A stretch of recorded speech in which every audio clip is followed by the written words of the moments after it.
while. This will be it for a while, and that'll be fine. I think we'll all be okay. Psych! Ain't nobody gonna be okay. And that's your problem, okay? I am now going to worry about number one, baby, number one. Now, if you would like to join me, that's fine. I would love that. We can work together. We can be a team. We can do all of that good stuff together. But I think the people have spoken, and what they've said is not encouraging, not good for anybody, including themselves. I'm done trying to articulate how to perhaps help alleviate that problem.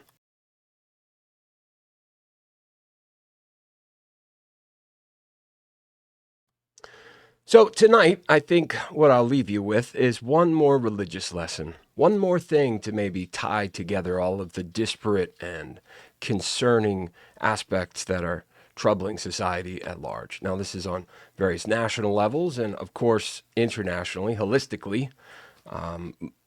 That's where things, that is the great magnifying glass that our ant, we are the ant under the magnifying glass, gets burnt. We're here, we're an ant, there's things that threaten us, but as we're going to make our way on to we're going to keep making our way towards that magnifying glass, we're going to get what we're going to get. Now, here's the way out. Think for yourself. Oh, easier said than done.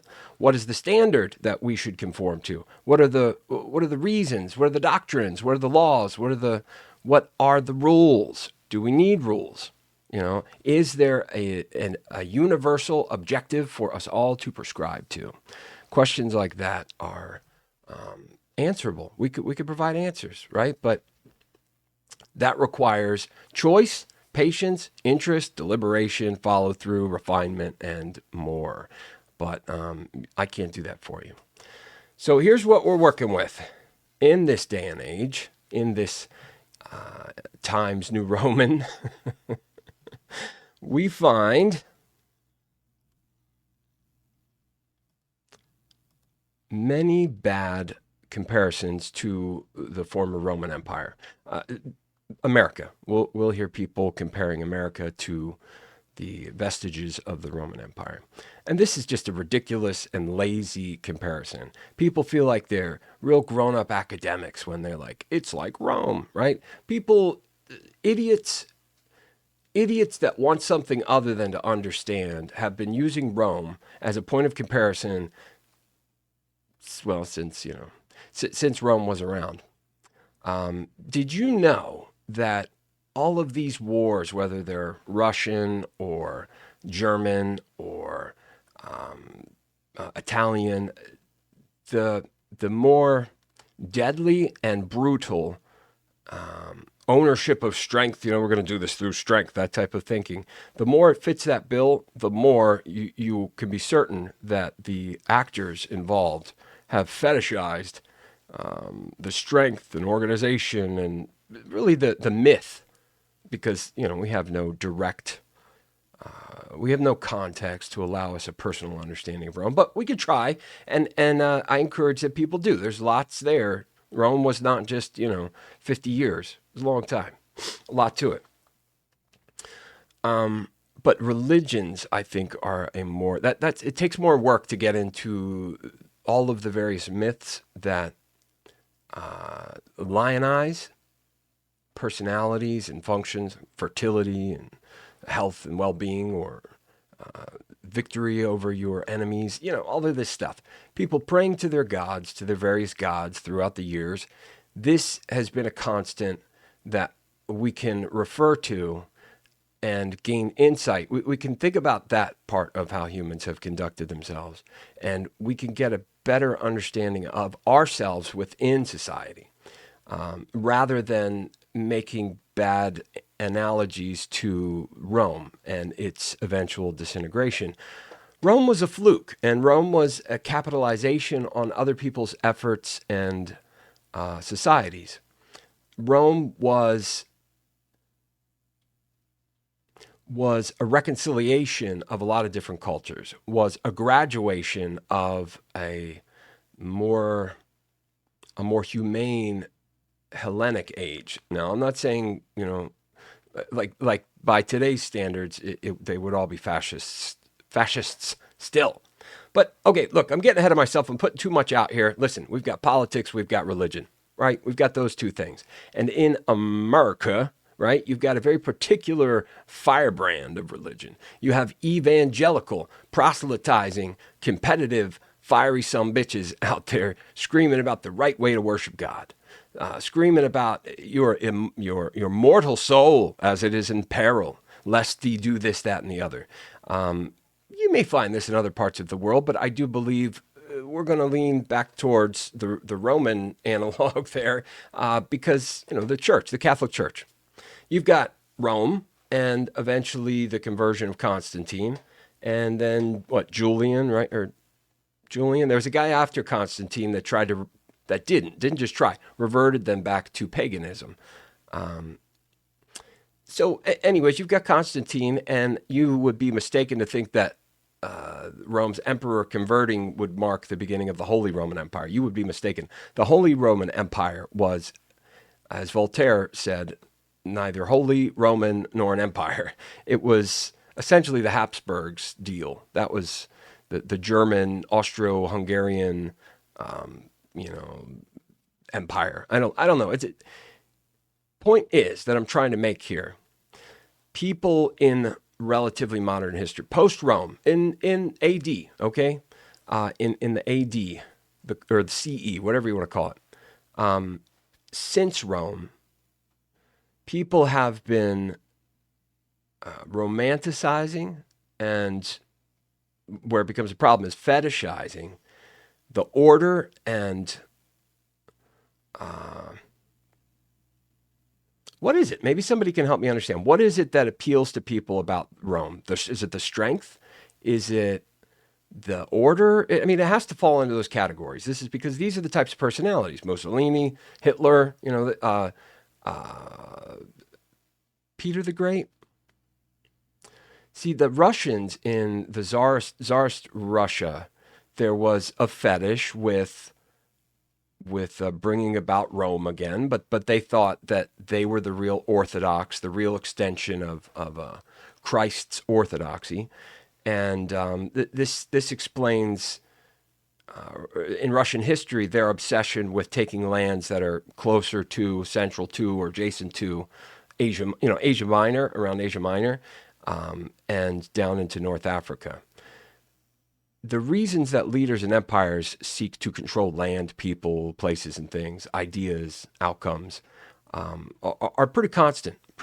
The means that we have at our disposal to leverage outcomes changes. And we're now at a point that data collection, surveillance, the records that we have on human behavior, on history, best that we can tell, geological records that give us an indication of how long humans have been around, parsing out ages, Bronze Age, Copper Age, Neolithic, stone tools, to consider, and this is very Marxist, this is where Marx was right. When you look at the materials that are the rule in those times, they predicate the results. It's not just the human mind. It's not the wheel. It's not the invention of the wheel. It's the physical wheel. Okay.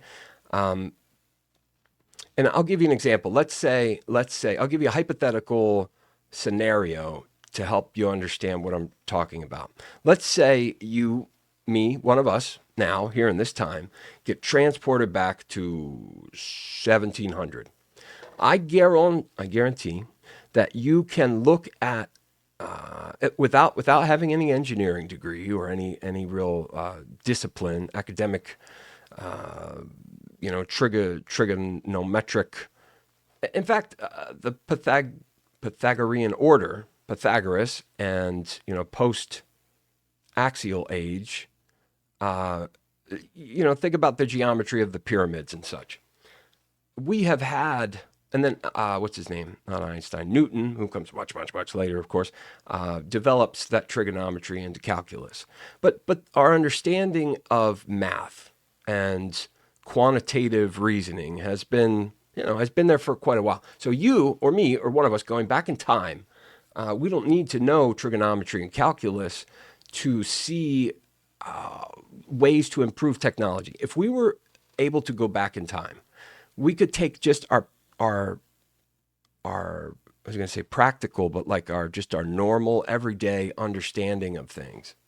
The way hinges work on a door, for instance, or some of the engineering principles we've seen in practice that, change how we look at the world. We look at the world different, is my point. And just by having that perspective, you are carrying you're carrying a toolbox that allows us to unlock utility in things that are right in front of us. Exercising ingenuity, right? If we were able to go back in time, our understanding of so many things that we're not even aware of would be on hand to use and allow us to unlock things. We would be burned at the stake pretty quickly. Even if we're like, look, don't go too crazy. Don't start talking about like music sensibilities and stuff, because that would really put you on the stake to get burnt. Just think of practical ways to nudge technology and invention along. We would be able to, we're talking about time travel here, so already this is insane. But we would be able to jump that era forward incredibly. Technological, material resources predicate the outcomes that we associate with advancement and development in society. Now, we're at the point that those advancements and those technologies have us in a predicament. We are no longer in control of these outcomes. They are determining the outcomes, and there is no conscious aspect to these things. We like to imagine when AI will self-replicate and become self-aware, and that's very much so a reality we should be concerned with. We should be crafting shovel-ready policies in anticipation of the technological. We need to have regulations to keep some of this in check. We should already be there, and we're stumbling over ourselves talking about Section 203 and the Federal Communications Act and things like that.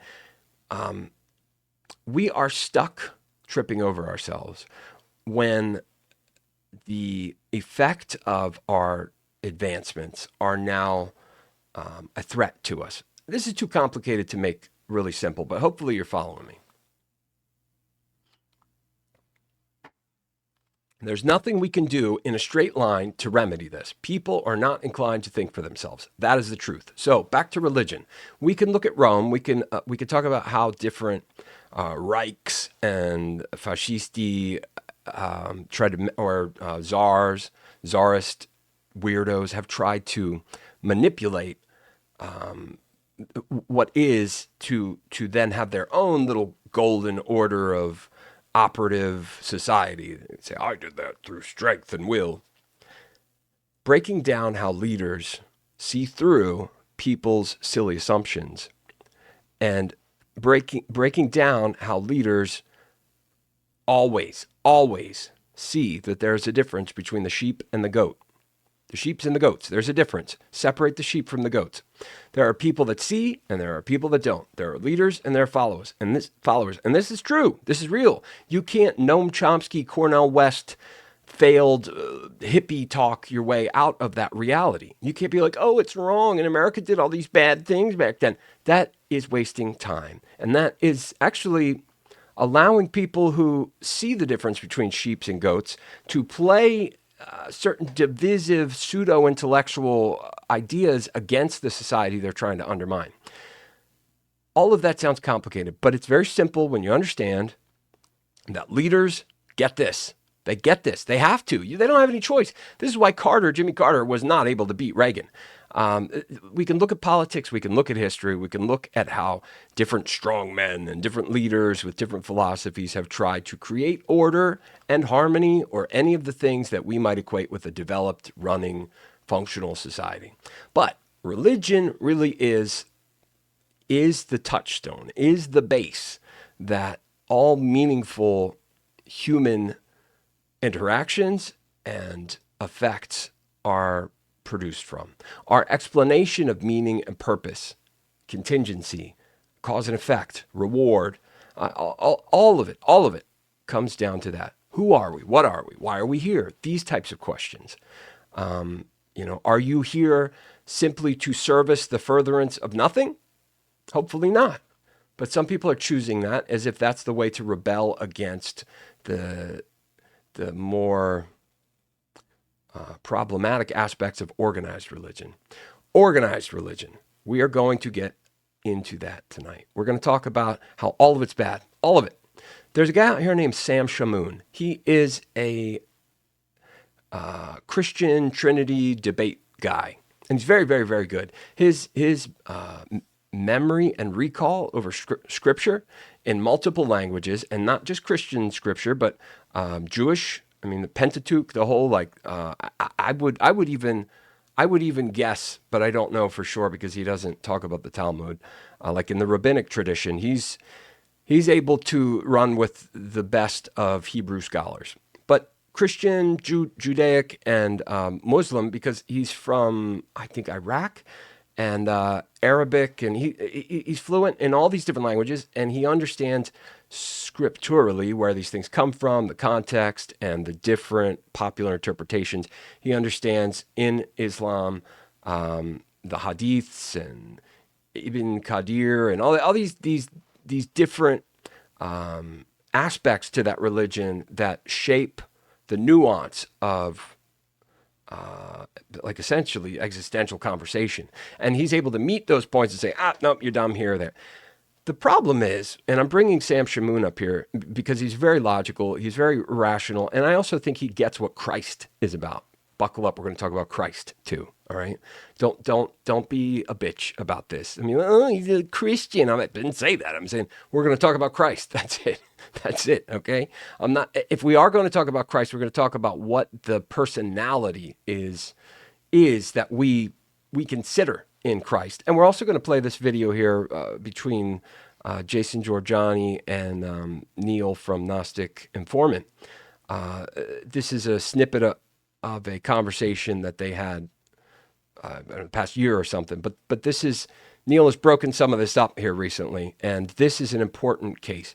Really, with Christ, there's the difference between Gnostic and many, many different Orthodox views on Christ, right? Christ absolves the Mosaic law. Christ does this, that, and the other. And the difference between Gnostic and Orthodox is Gnostic says, look, all of this that you Christians who have hid what you call heretical texts and have selectively disposed of things, think Council of Nicaea, rather than using the things that people have built this movement off of, instead of honoring the spirit and the letter of the law as it applied after Christ's death, you're going to go at the Council of Nicaea and things like that. You're going to go a direction that serves the interests of you in power. That's what happened.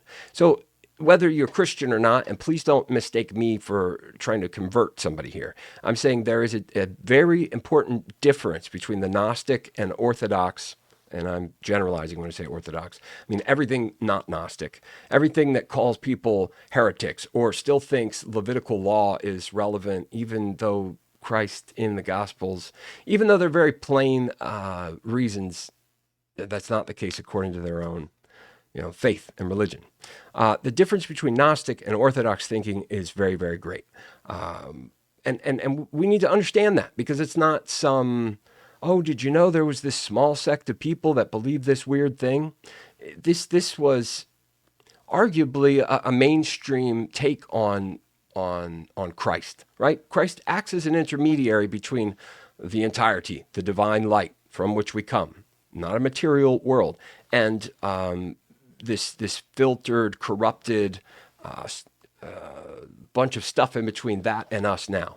Christ is an intermediary, truth, okay? Not law, not legalistic fetishizations and punitive neuroses. It's really, you got the keys to the kingdom right there. And it's about choice, and it's about truth and honesty with yourself. That's it. Now, the fundamental problem that we're going to hear Jorjani and Neal talk about is that even considering the Gnostic application of Christianity, there's a problem. There's a fault in this. And that is, Christ is by nature, and his teachings and everything are pacifist. He's not a political radical, right? Now, I would argue against that. And I would say, it is social engineering, but the message is not that. But they do a much better job of encapsulating that argument, and I'm going to let it play, and hopefully people show up, maybe share a little bit of what they're thinking. Ask me, and if you want, we can hop on Discord and talk tonight too, if you want.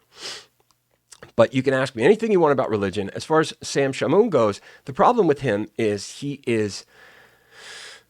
I hate to use the word fetish over and over and over again. I don't want to fetishize the word fetish, but it's. I don't know a better word. I've heard people say marks, but I was pretty sure that Adorno and Horkheimer coined the term phrase commodity fetishization. But whoever did this idea of commodity fetishization, this is why and how I'm applying that word. We also see words of a blue nature be prescribed to more like functional preferences too, like closet porn, right? You might think that that's human sex in a closet, but no, it would be looking at videos and pictures of very, very organized, usually with some measure of ingenuity. It's looking at people's closets and saying, wow, that's so beautiful. It's like the lust that you see for human sex if looking at porn, except for the thing. You all know whatever porn is. I'm just saying there are different ways to use these words because eliciting lust and desire are not always sexual. Let me ask you this, desire. Is it painful or pleasurable? Desire itself, not the culmination or the resolution of the desire, but the desire itself, not passion, desire. Is it painful or pleasurable? It's probably both, but or neither, right? So I'm using these words because I really can't think of an alternative to make the connection. Being neurotic is not the word. Neurotic is hyperfixated on some detail. Fetishizing is giving importance and allowing obsessive compulsive tendencies towards the maintenance of that idea or thing in the conversational space you're trying to maintain. Fetishizing things is problematic, and orthodoxy does that. It's not just a problem, it gets the tenets of their religion wrong. So Sam Shamoun, as very educated as he is, his reliance on scripture to prove points, literal points, on scripture that has been cut up, copied, mistranslated, reinterpreted. I mean, there are so many problems with the King James Bible. Now, I understand that they've used things like the Dead Sea Scrolls and like lateral, more modern findings to establish what's oldest or most direct to the source that Matthew, Mark, and Luke would have used, and John would have used. And there's like a new, an NK, King James, KJB, a new King James Bible.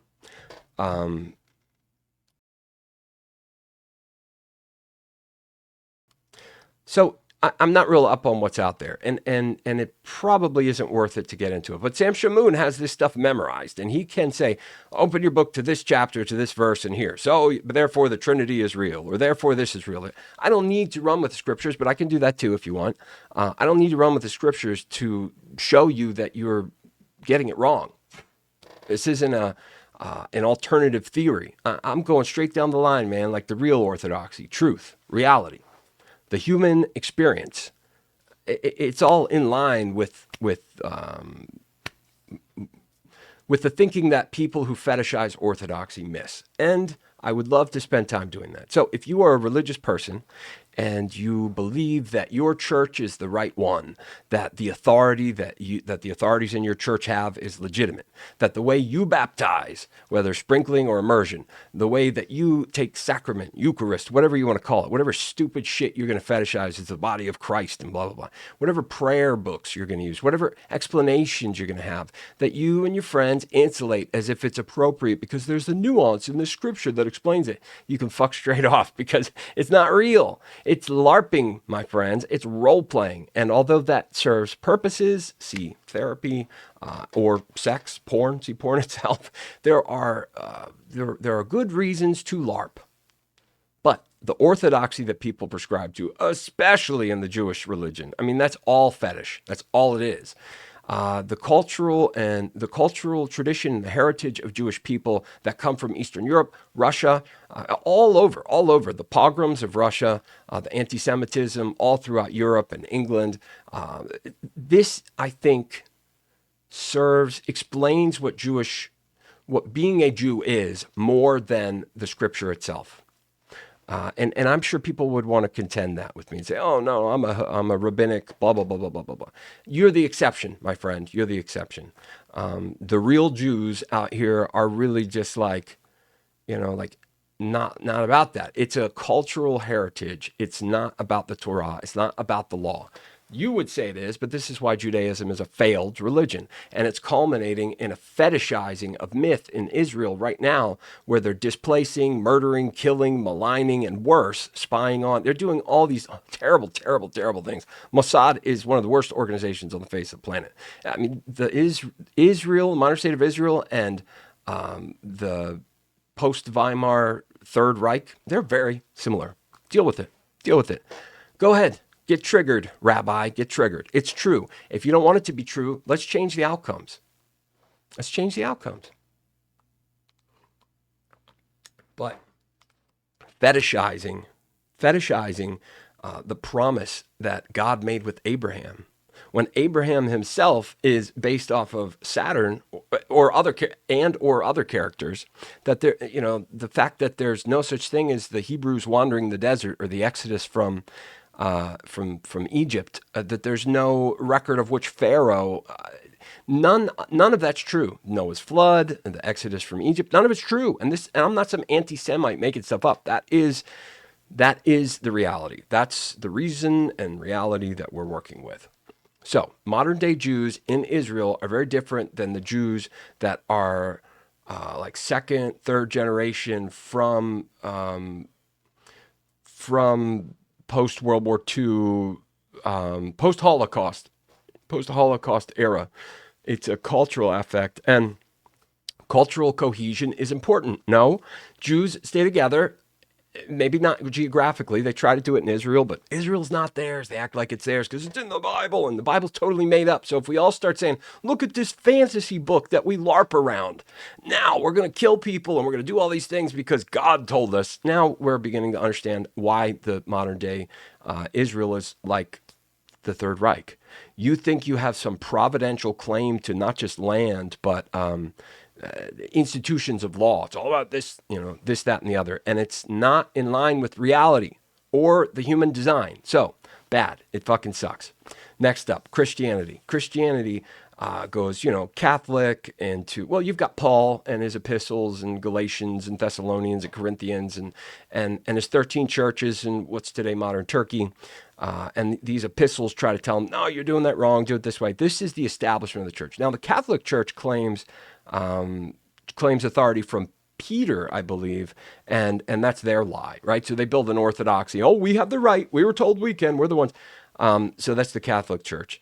The Catholic Church doesn't really mean much till you get St. Augustine. And he was a Manichaean, which was Gnostic. So more proof that Gnosticism was really the main prescriptive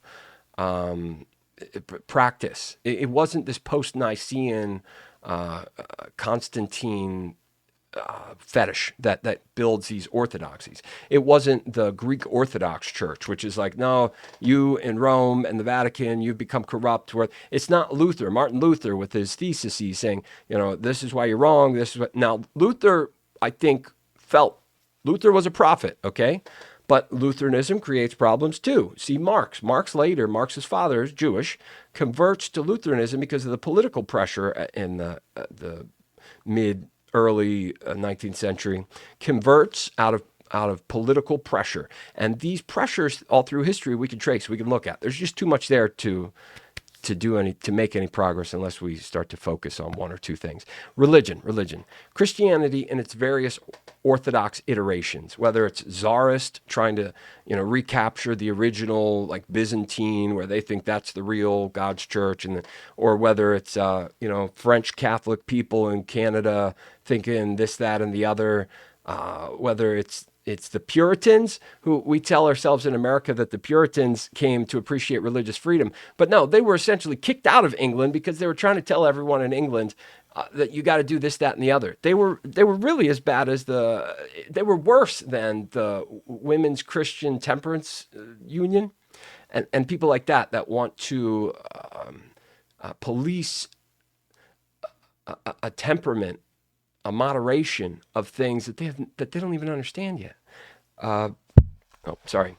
These stories, they wind and twist. But once we get to America and the Puritans and this very bizarre fetishization, this competition of orthodoxies, it turns. Alexis de Tocqueville does a really good job of chronicling the who, what, when, where, and how of America's religious brand.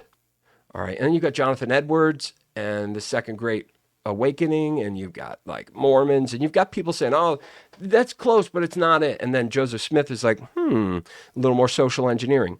Point is, the social engineering versus the narrative telling about American empire versus Roman empire and empire, imperialism, and these arguments where the Ukraine war is bad and blah, blah, blah, blah, blah.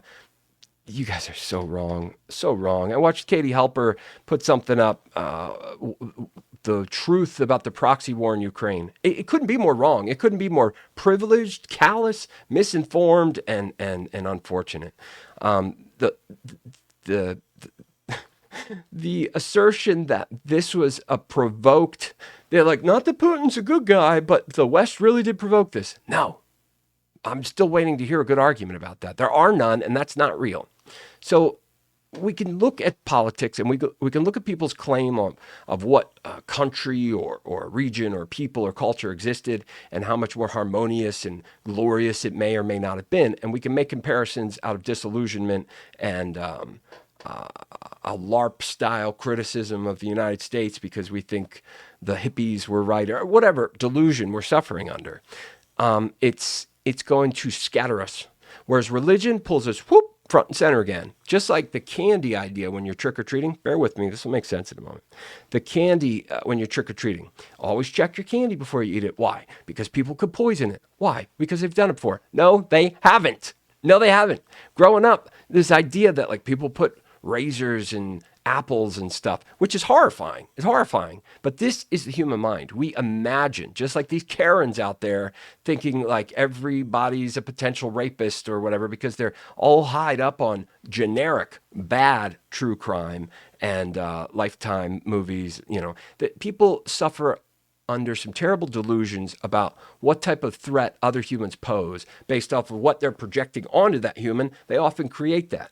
So when it comes to the candy thing and trick-or-treating, we now do kind of have to check candy because people think, well, it's something they do. And for whatever reasons, I'm not going to be able to explain a rationality there that counts for anything. But it happens now, and you do have to check your candy. But still, it's not a thing. Our fear and our paranoia about trick-or-treating candy being poisoned or tampered with is completely invented. And this is how we do, man. This is how we do. We look at things and we say, oh my God, this explanation. This is Katie Halper and her failed hippie club of, what's that economist guy he's like 101, not Dick Wolf, that's the TV guy, Richard Wolf with 2 F's. This guy is like Nick Jr. style. He's like Bill Nye the Science Guy or Mr. Wizard. He's got presentation skills, and I think really cares about people, and I think he could teach people, but only at that most elementary level. And there's also quite a bit of coercion in there towards an understanding of economics that isn't functional or actual. This failed new leftist, which is ironic because they were from the 60s, and really, this is not splitting hairs here because the new left, their prescriptions, political prescriptions, versus, say, a leftist in general, which you can't really make the case there is such a thing in general, versus like modern democratic socialists, these are about as different as conservative and liberal. Like they're really not in the same camp. So you can tell these guys like Ben Burgess, Katie Halper, they're wrong. And it's not like, oh, I just have a different opinion. They're wrong. And it's so privileged and callous and such a LARP. It's such a LARP. They have live action role playing based off of bad narratives. And they're like, oh my God, we better do this because the war machine always wants to sell its weapons. Those are problems, but that's not this problem. And you're projecting onto a situation that you don't understand. Cultural cohesion. Think the Jews. Think Sam Cedar and Sarah Silverman. Sorry, I think they work. I can't imagine. Maybe Sam Cedar, maybe a little. He gets his kid, to read from the Torah, like bar mitzvah and stuff. This is like Christians and Christmas. It's not. It's not. Jesus is not the reason for the season. That's not the deal. Santa is, baby. And if Christ is there, that's cool too. It's really not even about that. It's Festivus, Festival of Lights. It's really not even about that.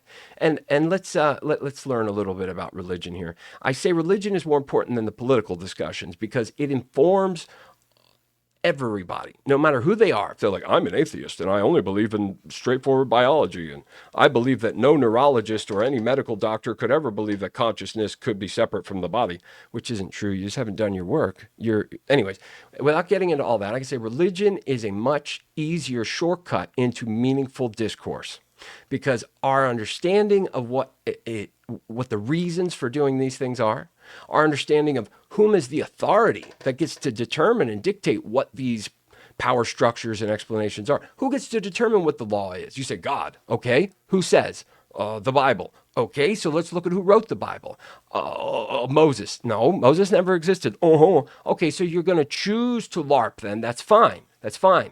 But don't expect that the rest of us should look at that and be like, oh, obviously God told us to do that. That's fucking ridiculous. You could be Jordan Peterson and say, well, all through time we've used these things and they've served us well. No, they haven't. No, they have not. We can get into those conversations. That's where we should be going. Not these, because when it comes to politics, we're really just adopting other people's narratives and we're forming into camps around them and we don't give two fucks about changing it. And then you got dumbasses like Connor from Counterpoint, who I thought for a minute was cool, but he's not. Or Tick from Tick History, who I thought was smart for a minute, but he's really, really not. The list goes on and on and on. Stardust, who I thought was like an on-the-level streamer, but she's really, really not. They're all snotty and limited, suspended in their willful ignorance and their reliance on a clique club or expectation about the world that they're not really willing to test. Yet their whole deal is, we're out here talking about the Hunter Avalon controversy here. Connor, you're fucking retarded, man. Like this idea about the limits of liberalism and morality and men and women and all this just conservative apologia, or like, man, he's really one of the worst offenders. He's like, I'm having a baby. I don't have time to talk to you. You're coming in a little hot. And, so I played it a different way. Hi, how you doing? I'm a nice, normal guy. Nothing. So, he's a flake and he's a fucking liar, and I told him. So that's out there. Not that it matters. Not that you care. But everybody out here, in whether they're Connor or Destiny or anybody that you're familiar with, we can look at the narratives that they use and we can understand that they really don't care about understanding that better. They don't care about resolving it. They don't care about seeing how other people think and why they might think that. They don't care about tracing their understanding back to the source. They just want to circle jerk each other. And part of that is, all this circle jerk's getting boring. So maybe somebody fart or something, right? And then we'll talk about the fart for 2 minutes while we keep this circle jerk up. It's about that cool. It's about that cool. And they're like, you can't get in on this circle jerk. You wished you get your circle jerk. Like, nah, I don't. I don't. I'm trying to help you out. But anyways, let's learn a little bit about religion, and we'll come back and chat. And when we're done with that, I'm going to read through a Wikipedia page about William Barber, a Protestant political organizer who gets it. And if you really care about mobilizing or being an activist for any cause that's worthwhile, of the progressive, leftist, or the conservative, moral, social kind, both can synthesize through Barber. Now, let's be honest, he's not a super healthy looking guy. He's not super old, but he's kind of heavy set. And he's also of color, so he's predisposed to certain, diseases, diabetes and stuff. I'm not trying to be like a jerk or make this is not a joke, but I'm saying time is of the essence. Don't wait. There aren't very many people that get it. He's one of those guys that get it. He might not be here for more than a few years. He might be here for 30 more years. We don't know. My point is, whether he survives that long or not, our society and the fault lines that are very evident currently, they will not hold up. And there are people out here who really believe that Hillary Clinton's emails and Donald Trump's hard copy confidential documents that are not his are comparable. It's insane. It's insane. Intelligent, full-grown men and women that have children and jobs and the histories, and they've survived for this long.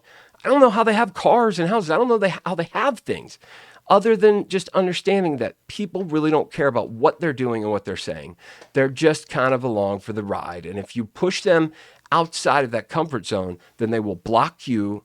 I mean, I'm talking about real life, but, online too, because they do not want to visit reality. They're just interested in playing with what's familiar to them. And over time, they may make progress. And this is why old people are often cooler than young people, because their field of vision has been opened up and they can see more and better. So if you would like to do that, then watch this video on your own time or somewhere else, but, watch it here too.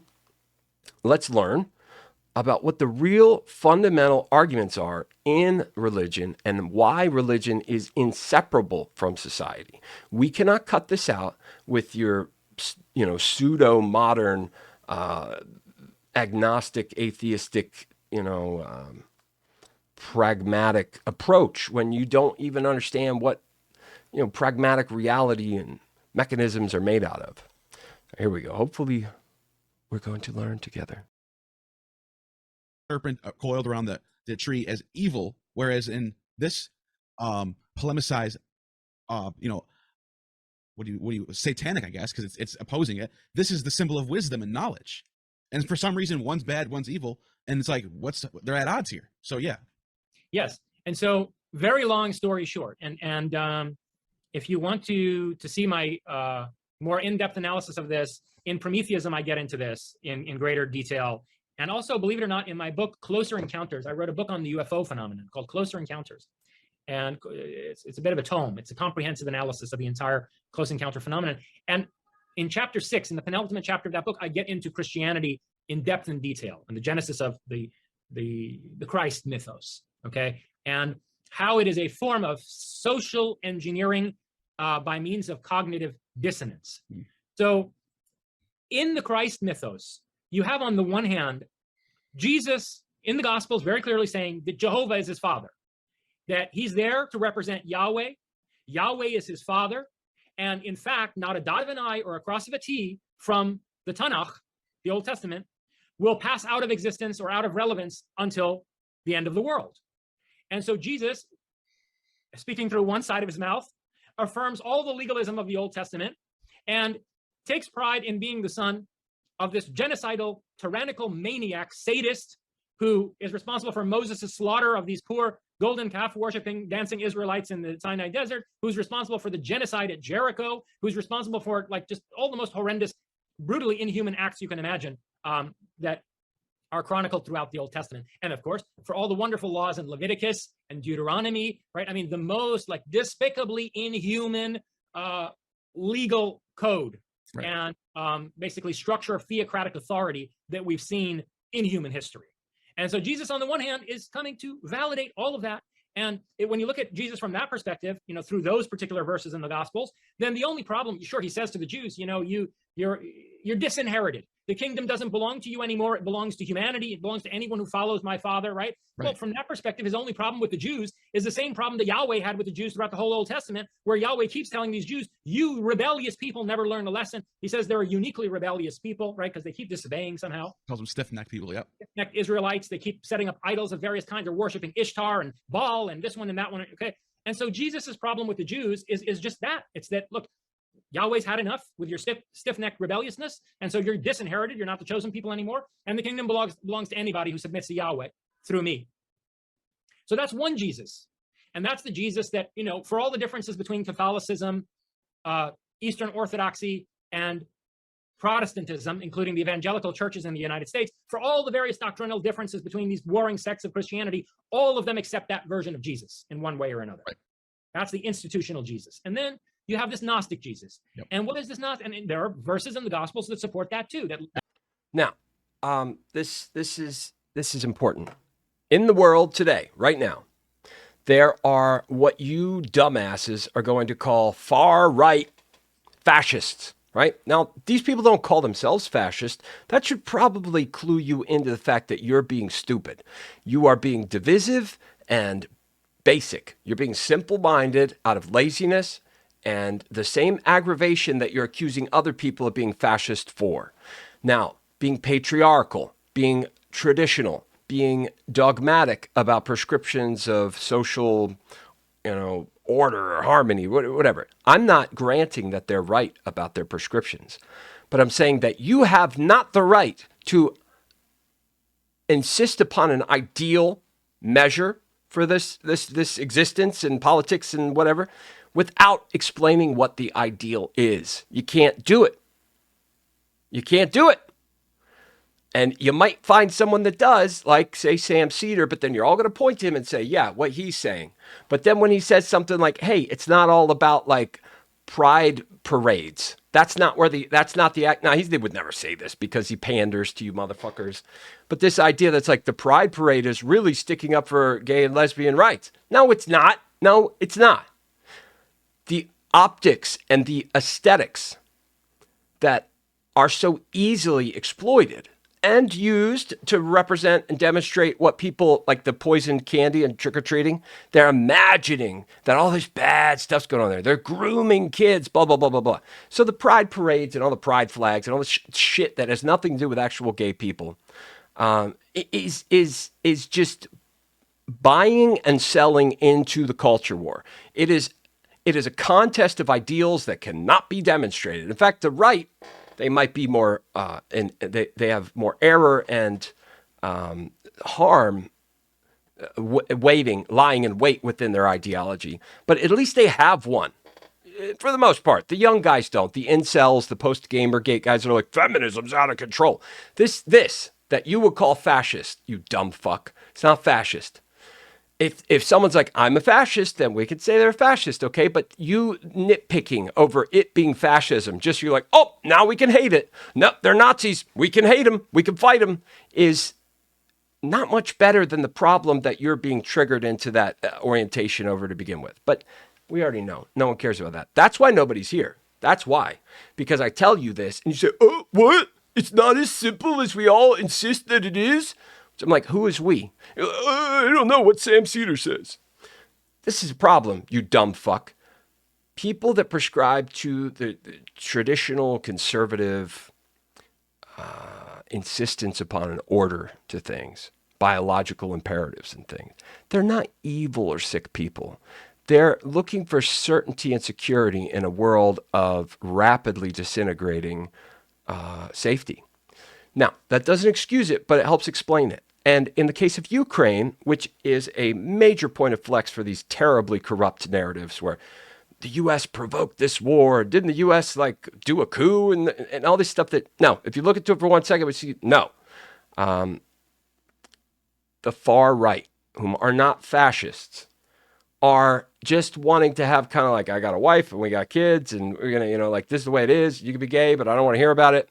And that's on a social level, right? This is not a legal or political level. Legal and political mechanics are always contrary to what people want. So it must be a synthesis of what's actually helpful, and you could get a meaningful consensus around. You cannot implement laws and subject people to them. So there are dogmatic theories within their fundamentalism that would produce fascist effects. Yes, but that's so far downstream of where we're at right now. My point is that people's preference, attraction, I don't know, when people are trying to build community values and things, just let them. That's not fascist, okay? Being patriarchal or being complicit to the status quo that is technically, like exercising some what do you call it? White supremacist overtones, right? Now, this is not a direct hatred of black people. When people talk about this white supremacist society, this is an academic conversation. But people hear that, or they remember little bits of it from school, and they're like, my professor said it. Now Sam Cedar says it. You're not getting it. You don't understand. You're not getting it. The people who are on the far right are not as bad of a problem as you think. The problem is the contest. All right, that's just the deal. When it comes to religion, though, they're really just trying to be religious and good people. So I would hope that people on the other side of that equation could start understanding that we do share more in common than dissimilarity. The narratives about who's on what side and what's at stake is all made up, but it's about to get a lot more real. And we don't give two flying fucks about what the actual political prescriptions of a situation is. We just care about what side we identify with. That's it. So religion and things, you know, they're not bad in this case, but Absolutely. Parallel verses in the Gnostic Gospels, and what the parallel verses in the Gnostic Gospels, and then you have this Gnostic Jesus. Yep. And what is this Gnostic? And there are verses in the Gospels that support that too. That Absolutely. parallel verses in the Gnostic Gospels. I guess I just meant to point out that religious fundamentalism, although it is problematic when you play it out to its logical conclusion, is not the only problem out here. There's a lot more things that we should be playing to their logical conclusion and trying to find context for. But we're not doing that. So, you know, sorry. I don't even know why I interrupted. The people, especially in Ukraine, okay, saying the Ukraine is validating a narrative that is wrong. Saying that NATO, blah, blah, blah, Libya, what about this? What about this? What about that? Or, you know, saying capitalism and how we under Gorbachev, America, that's a different day's conversation. And I'm done with that. You fucking pig swine motherfuckers. Nobody gives two flying fucks. So I might make a video or two about this, that, and the other, and we'll give you the tricks and serve it up right to trick you motherfuckers into, you know, helping me build a meaningful community that we all own in with truth and function as our guiding principles. We need to have some kind of standards or ideals, or at the very least be willing to play things out to their logical conclusion and compare understanding of what that logic and explanation of conclusion is and are. We need to be more eager to participate in those types of things, rather than calling all these people fascists and Nazis when they're not, and you don't understand what's at stake. And when you look at Jewish people who, not the legalistic Nazi-like Israelis, I'm talking about real Jewish people like Sarah Silverman and Sam Cedar, right? This is a culture that they're not willing to let go of, because otherwise it's going to be erased. And the unity and solidarity that they find through culture and shared values means something. You can't look at that type of construct and say, "Oh, that's fascist. That's fundamentalist." Why not?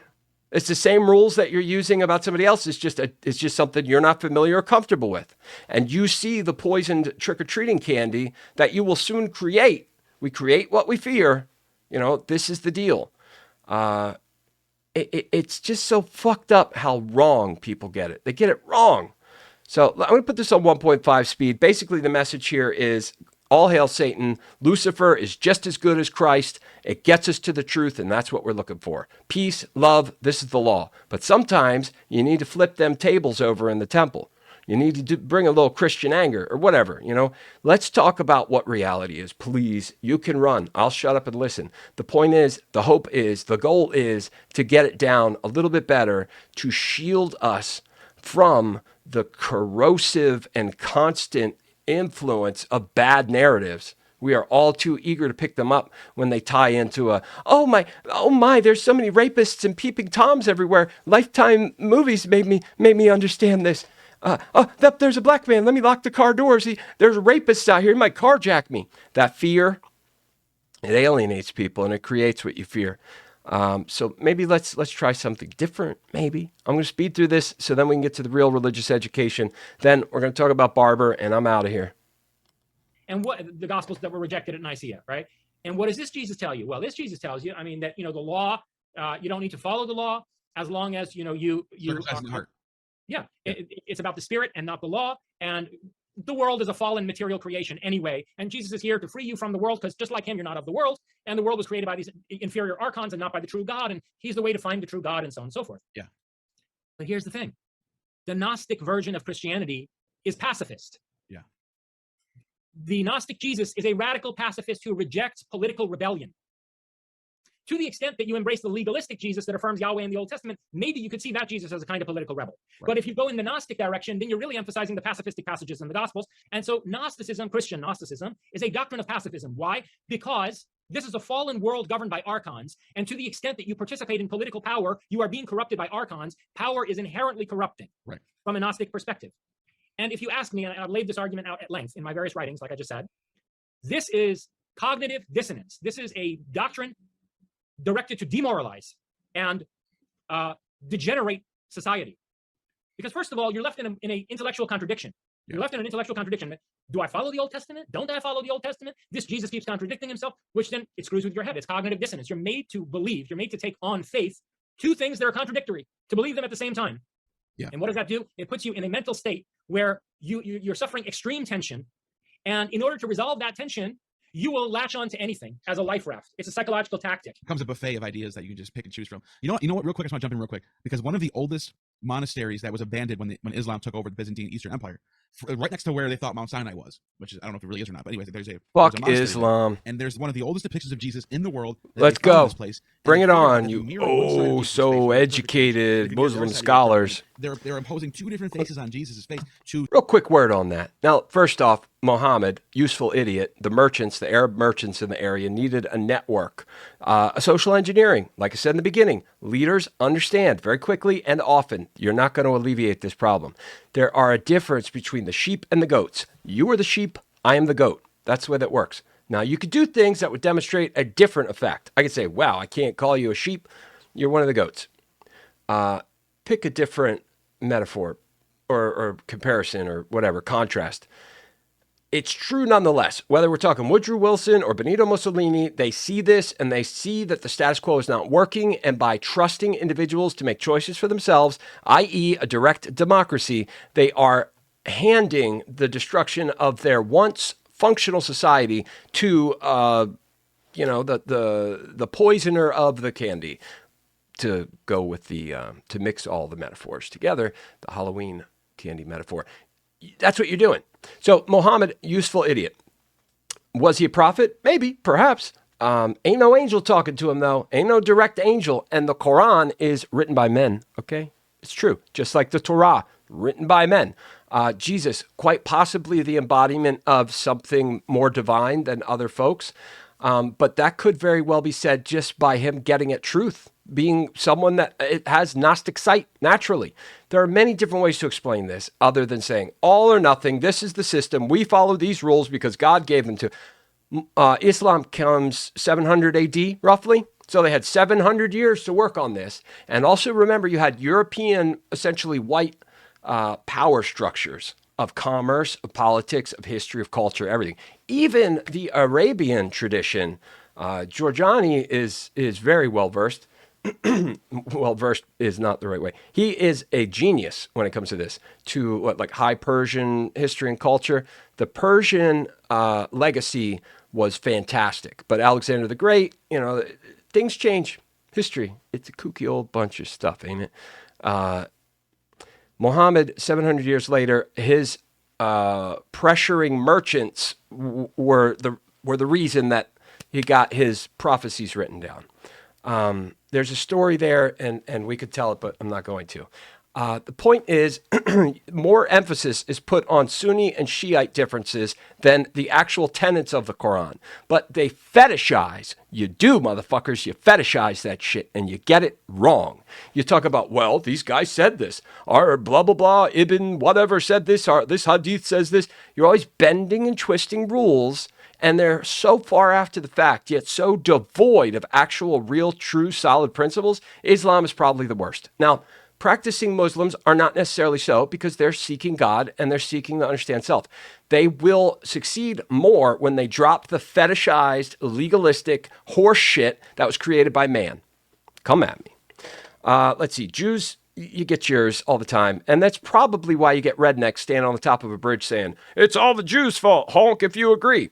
Well, they're probably saying correlation rather than causation. That's what they're using. But there's something there. And if you say, like, oh my God, he's anti-Semitic. Well, stop being so in-group fucking weird and calling other people Nazis, and you're not going to draw the same lines that you fear are going to be produced again.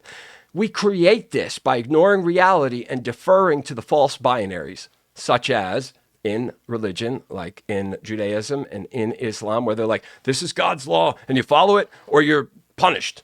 Death is the wages of sin. Or it's the same thing with these Marxist, Leninist, Canadian bread tuber shitheads out here. They're like, oh, that's fascist. That's capitalist. All of these reasons to dismiss other people without you even understanding the functionality, mechanics, and effects of things like economics, capitalism, and sociology, politics. You don't get it. You don't get it. Let's talk about that rather than say, sounds pretty fascist to me, bud. People are so self-assured without being able to back up anything. And they will very quickly say, claim, you don't use claims or sources. Yes, I do. I mention them and, push back a little and we can help substantiate this. But that's not the same thing as saying, let me brainwash you little by little like they do in Islam. And you're like, oh, it doesn't make sense? Oh, you talk to our people, whether it's Sunni, it's probably Sunni. Sunni, talk to our very put together Sunni chapter of things. Was it Wahhab or whatever? That's their version of divine sight and prophecy, I do believe.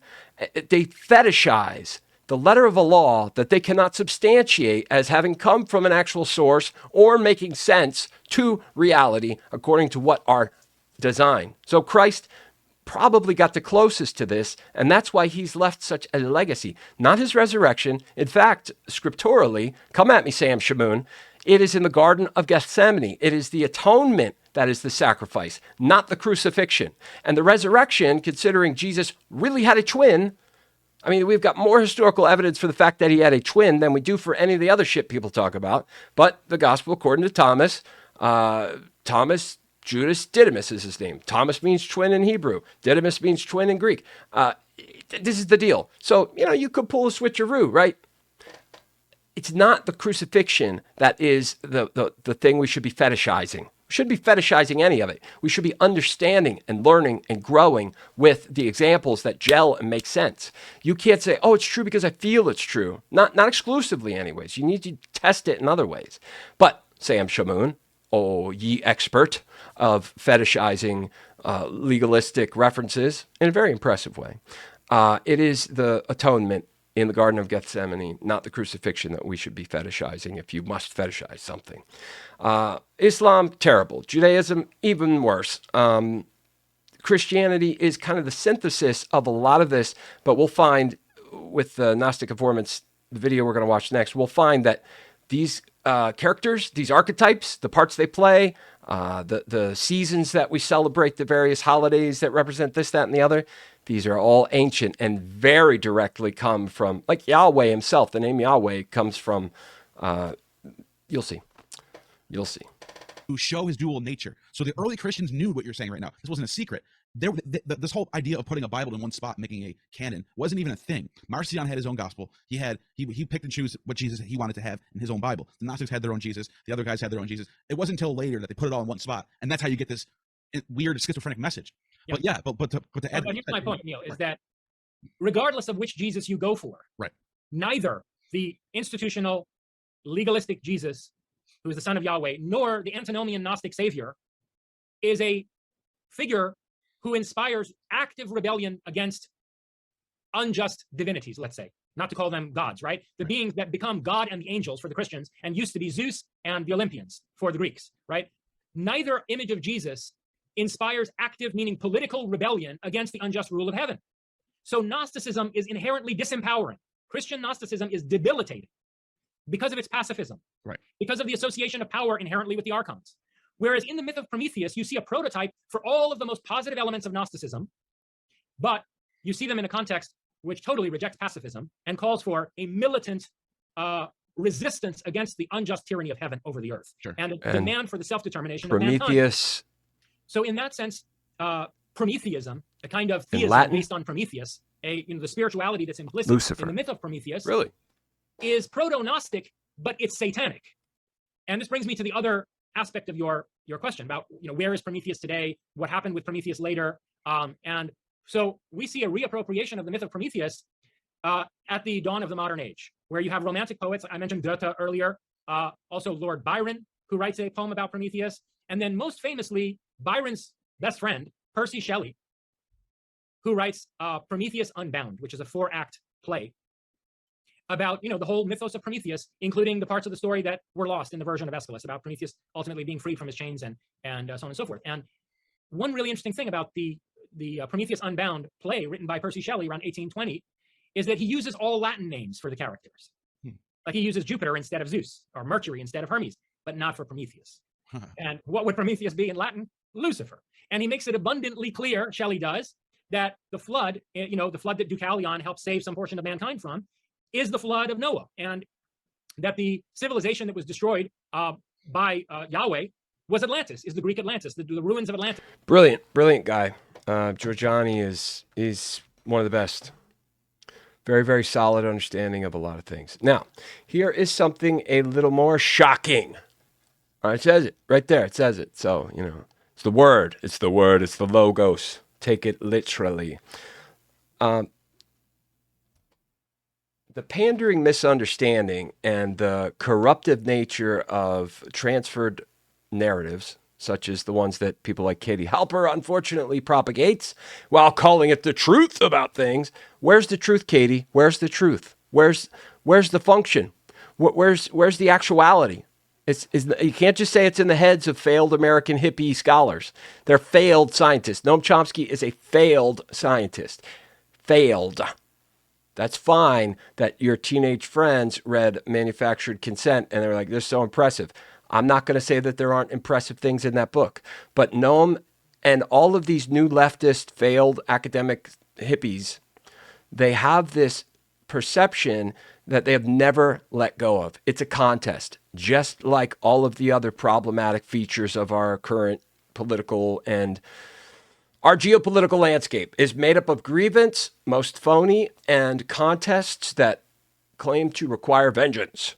Now, there are many grievances that we need to address, or else this will be our fate. It's going to be our fate, so I don't even know why I talk about solutions. Anyways, let's learn about all the bullshit that you think is real, where it comes from.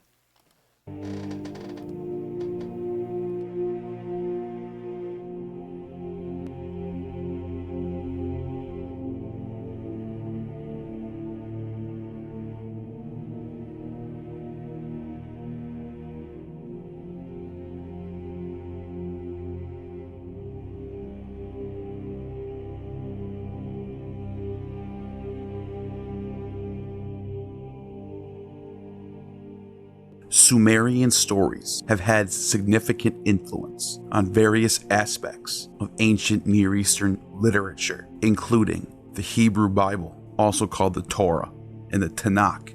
It's important to note that the Bible is a collection of texts written by different authors over a long period of time, and its composition was influenced by various cultural and literary traditions, including those of the Sumerians. Make it cold. With AC Pro,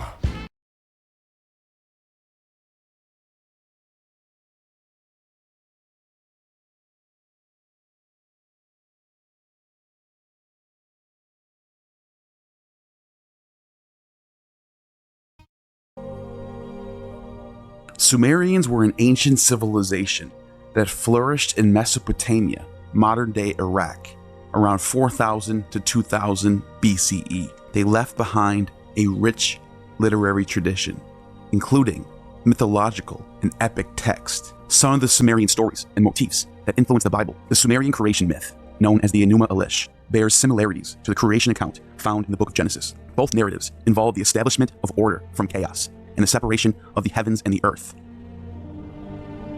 Genesis 1:2 states that the earth was formless and empty, darkness was over the surface of the earth, and the Spirit of God was hovering over the waters. Notice how the waters are plural. In the Enuma Elish, it is two waters known as Apsu and Tiamat. Hebrew for deep is Tehom. The word for Tiamat is cognate for deep. So not only is there a connection between the way the story is written off the rip, but we also have cognate in the language, the two waters being Apsu and Tiamat, the primeval waters, just as the surface of the deep hovering over the waters. The Sumerian Epic of Gilgamesh contains a flood narrative that predates the biblical account of Noah's flood by thousands of years. The similarities between the two stories, such as the construction of an ark, the preservation of animals, and sending out a dove to find land, suggest that the biblical flood story may have drawn inspiration from the Sumerian tradition. Sumerians developed one of the earliest known legal codes, known as the Code of Ur-Nammu. This influenced subsequent legal codes of the ancient Near East, including the biblical laws found in the books of Exodus, Leviticus, and Deuteronomy. Similarities in themes and regulations, such as the concept of an eye for an eye and a tooth for a tooth, the exact same phrase is found in Sumerian law codes. Now, this is a very specific thing to say, an eye for an eye and a tooth for a tooth, which shows up in the Code of Hammurabi, shows up in Leviticus when Yahweh tells Moses, an eye for an eye and a tooth for a tooth. These regulations regarding property and slavery suggest a shared legal heritage. The biblical book of Proverbs bears similarities to Sumerian wisdom literature, such as the instructions of Shurupak, just like the instructions of Amen-Ope, which I'll get to later. Both of these texts offer moral and practical advice on various aspects of life. Hebrew authors and editors transformed and adapted these Sumerian stories to fit the religious and cultural context. The influence of the Sumerian literature is evident in the themes, motifs, and narrative structures found in the Hebrew Bible. This influence is a part of a broader cultural exchange and continuity in ancient Near East. Ugaritic stories, specifically those discovered in ancient city of Ugarit, modern-day Syria, have also had an impact on the development of biblical literature. Ugarit was a flourishing city-state during the Late Bronze Age, from 1400 to 1200 BCE, and its texts, written in cuneiform script, provide valuable insights into the religious and cultural milieu of the ancient Near East. The Ugaritic texts contain myths, epic poems, and ritual texts that have parallels and influences on certain aspects of the Hebrew Bible. The Baal Cycle, most famous Ugaritic text, a collection of mythological texts about the Canaanite god Baal. The Baal Cycle shares similarities with biblical narratives, particularly in the portrayal of a divine conflict between a storm god and the forces of chaos. These parallels can be seen in passages of the Psalms that describe Yahweh's victory over chaos and the sea, and descriptions of Yahweh's control over the elements. Baal defeats the Leviathan, just as Yahweh defeats the Leviathan in Psalms. Ugaritic texts depict a divine assembly, or a council of gods, with El as the head deity. This assembly plays a role in divine decision-making and governance. Similar concepts are found in the Hebrew Bible, where Yahweh provides over a heavenly council, as seen in passages like Psalm 82 and Job 1:6. Psalm 82 saying, El presides in the great assembly. He renders judgment among the gods, the Elohim. But also Job 1:6 states, Now there was a day when the sons of God came to present themselves before El, and Satan came also among them. Both of these texts are not even hiding the fact that there are lesser gods below the high God, who is El. Ritual and liturgical texts contain descriptions of religious rituals and liturgies performed in honor of various Ugaritic deities. These texts offer insights into the religious practices and beliefs of the ancient Near East. Some scholars suggest the elements of the Ugaritic rituals may have influenced certain aspects of Israelite worship, such as the structure and content of psalms and other poetic texts. The Ugaritic language, closely related to Hebrew, provides linguistic and lexical parallels that shed light on certain biblical terms and expressions. The study of Ugaritic has helped scholars better understand and interpret Hebrew words and phrases found in the Bible. Egyptian stories and cultural influence are evident in various aspects of the Hebrew Bible. Egypt, a powerful and influential civilization in the Near East, had significant impact on the development of Israelite culture and religious beliefs. The story of the Exodus, which describes the liberation of the Israelites from slavery in Egypt, is one of the central narratives in the Bible. The biblical account shares the same thematic elements and motifs that the Egyptian literature, such as the idea of the divine deliverer and confrontation between a powerful ruler and figure chosen by God. While the Exodus story primarily reflects Israelite perspectives, it is likely that the historical experience of the Hyksos leaving Egypt may have influenced this narrative. Some Judeo-Christian scholars try to link these as the same event. However, this is not likely considering the dates are separated by several centuries. Within the Hyksos period, we don't see a Moses or a Joshua or Aaron. And the Exodus story is likely a legend because even the Pharaoh is not named. If this was a real story, the Pharaoh should just be named, and scholars would be able to point to these events because we have so much data on every single Pharaoh. We'd be able to know which of these pharaohs lines up with this story. The assumption that this was Pharaoh Ramses is not likely, due to the fact that Ramses conquers Canaan, and in the text of the biblical story, he fails to catch up to the Israelites, which is the opposite of what happens with Ramses. In fact, after Ramses, the land of Canaan was under Egyptian occupation for another 200 years, which would not make any sense if Moses and the Israelites were setting up the covenant during this time under Egyptian occupation. The biblical book of Proverbs contains wisdom sayings and teachings that are similar to those found in ancient Egyptian wisdom literature, such as the instructions of Amen-Ope. In fact, some of the manuscripts from the Septuagint actually still have Amen-Ope in the text. Both traditions emphasize ethical conduct, practical advice for daily life, and the pursuit of wisdom.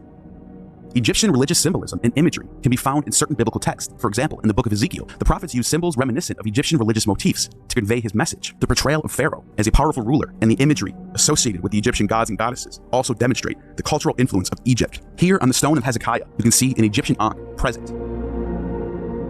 The use of hymnic and liturgical elements in the Hebrew Bible shows similarities to Egyptian religious practices. The Psalms contain hymns of praise and worship that share structural and thematic resemblances to ancient Egyptian hymns and prayers. Some of the legal concepts in the Hebrew Bible bear similarities to Egyptian legal traditions, just as the Sumerian and Babylonian texts do.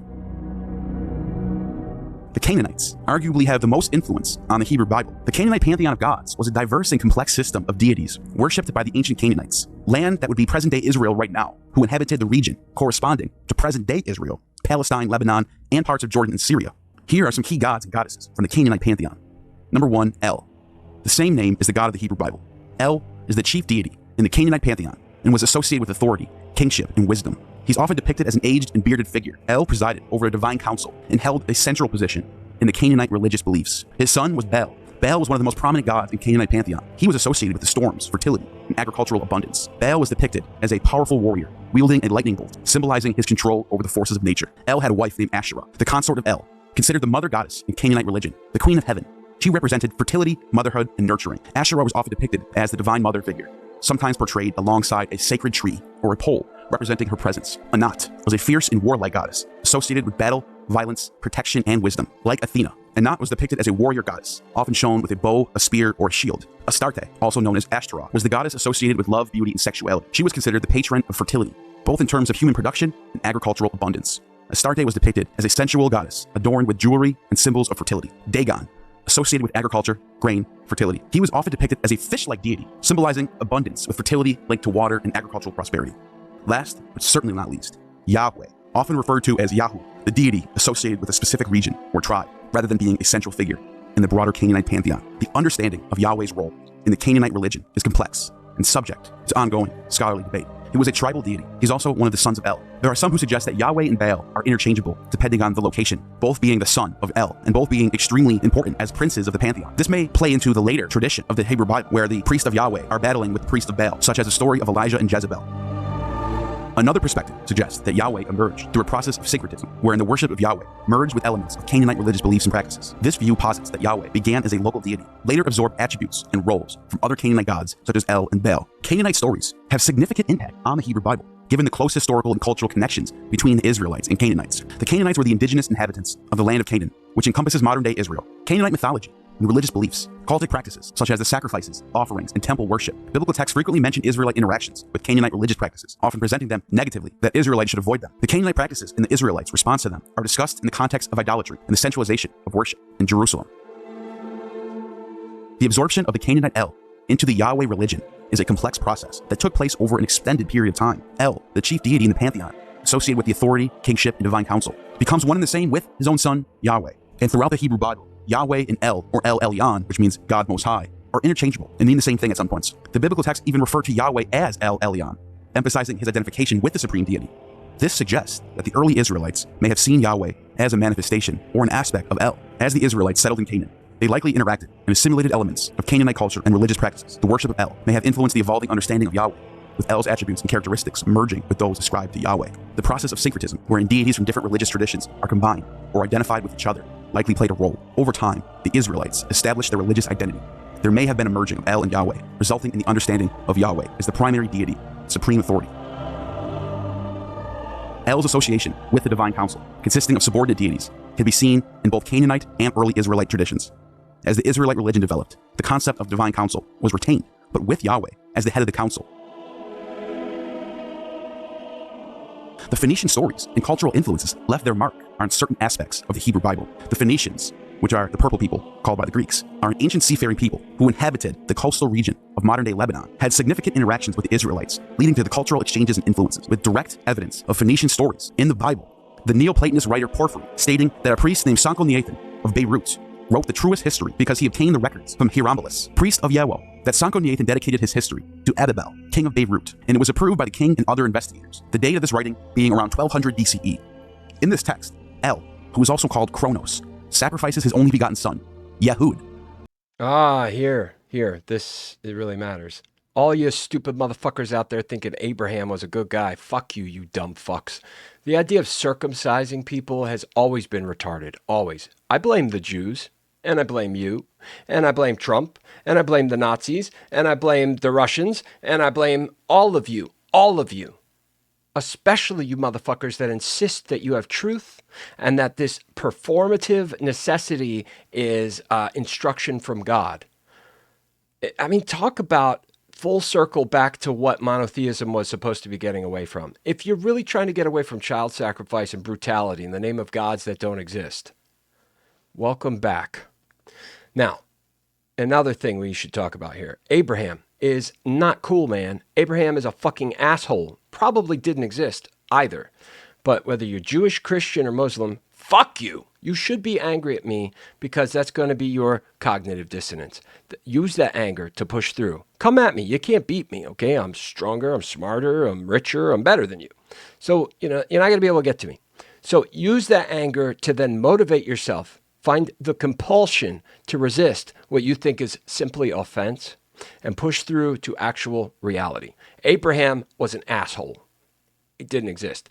But any motherfucker that would be willing to kill their child that they had when they were like 80 and their wife was the same, and you're willing to kill them because faith in God is something that's supposed to be a good thing when it produces things that are blatantly false. I don't understand, but I'm supposed to do this. No, fuck that. That is the opposite of what you're supposed to do. Your rationality and reason are the only consistent things that we as humans share. We share that in common. Now, sometimes neurologically, situationally, physically, people are limited, and you're not going to have the same faculty to reason. And whether you have an ideal faculty of reason or not, we are still reliant on and vulnerable to other people's explanation of things. And our parents being informed not only on factoids and data, because understanding that although Reagan came to power with 489 electoral votes and Carter only got 48,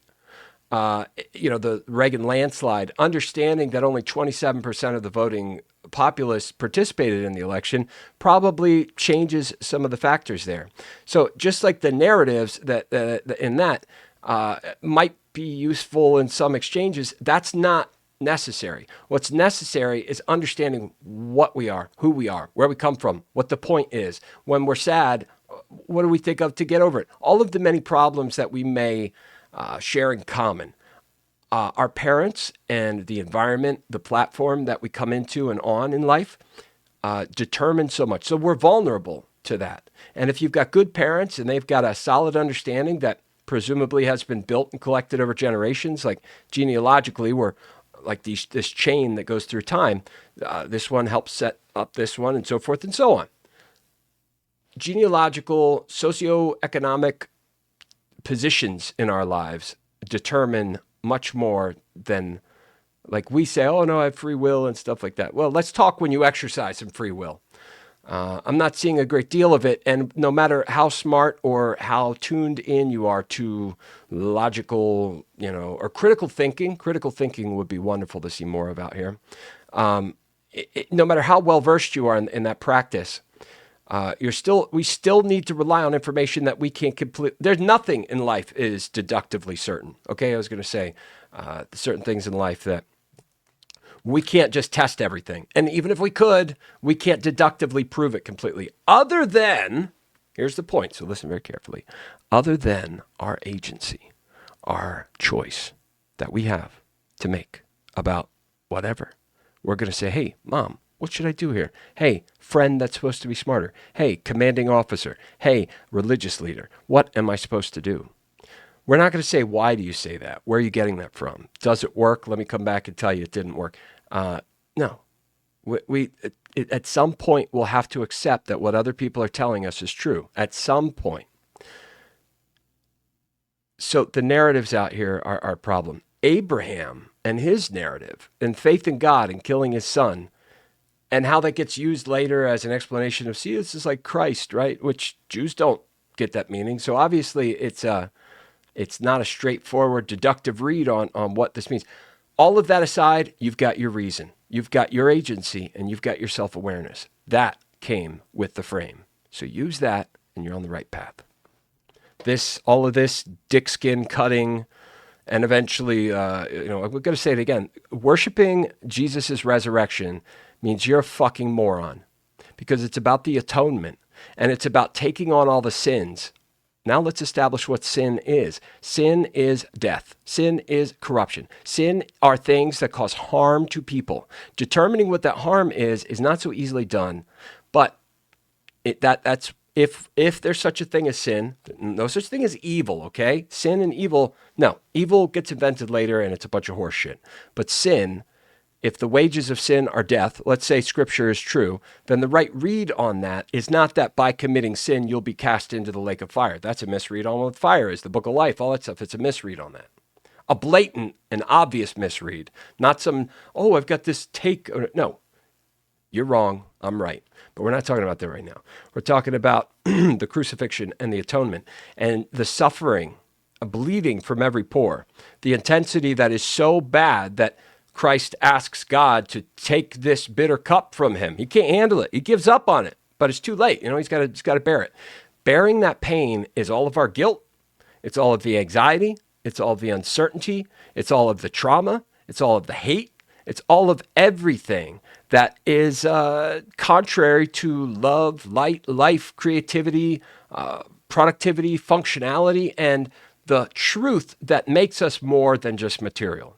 The truth, it is in opposition to that truth, saying, oh, well, maybe we got to cut the dick skin off of babies so that when they stick it in somebody's, when the dick grows up and there's a vessel of a receptacle for a new baby, like Catholics like to think. These women are earthly vessels, right? So when the dick is old enough to be stuck into the vessel, right, it creates more babies. You'll know that that baby's getting made by a dick that's been mutilated. Like, what the fuck kind of helpful thing? It's not. You don't need a reminder that grotesque and weird to do God's will or understand God's will. It's contrary to that. It would be sinful by your own definition to continue to perpetuate circumcisions. It's just fucking stupid. Now, it's the same thing with worshiping the risen Christ and the dying on the cross Christ. That's not the sacrifice. That's all, life comes and goes and goes back to where it came from. The atonement, the taking on of all of the pain and dysfunction and corruption that comes with not just because some people are sociopathic, they're not tuned into the pain they're causing other people. They might not have the empathy to, even when if they do repent, to understand. Very rarely do people actually understand emotionally. Empathy is rare. So they're not going to understand the pain that they caused other people. But the sins that Christ would be taking on in that situation would be fully felt nonetheless. So, it's just pain. All of the emotional, spiritual pain, alienation, loneliness, anxiety, these things that we very much so understand are not particularly helpful, that are usually an extension of insecurity.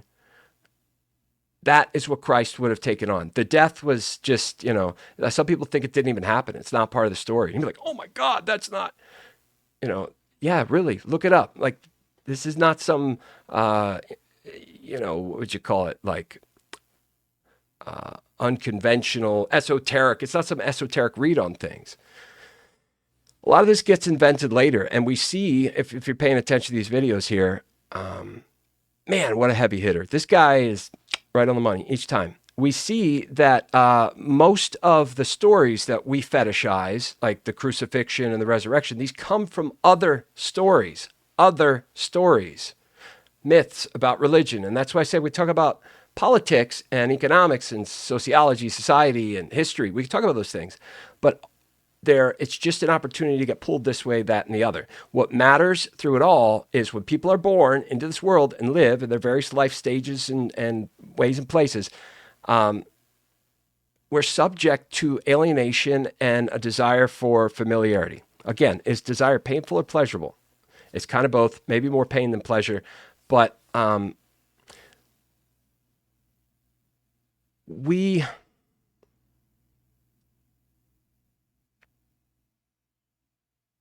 really don't have to look very far to find out that these stories, these myths, they pop up all over the place, and we condense them and synthesize them, and social engineering, that is what stays the same. The questions, who am I? What am I here for? What's it all about?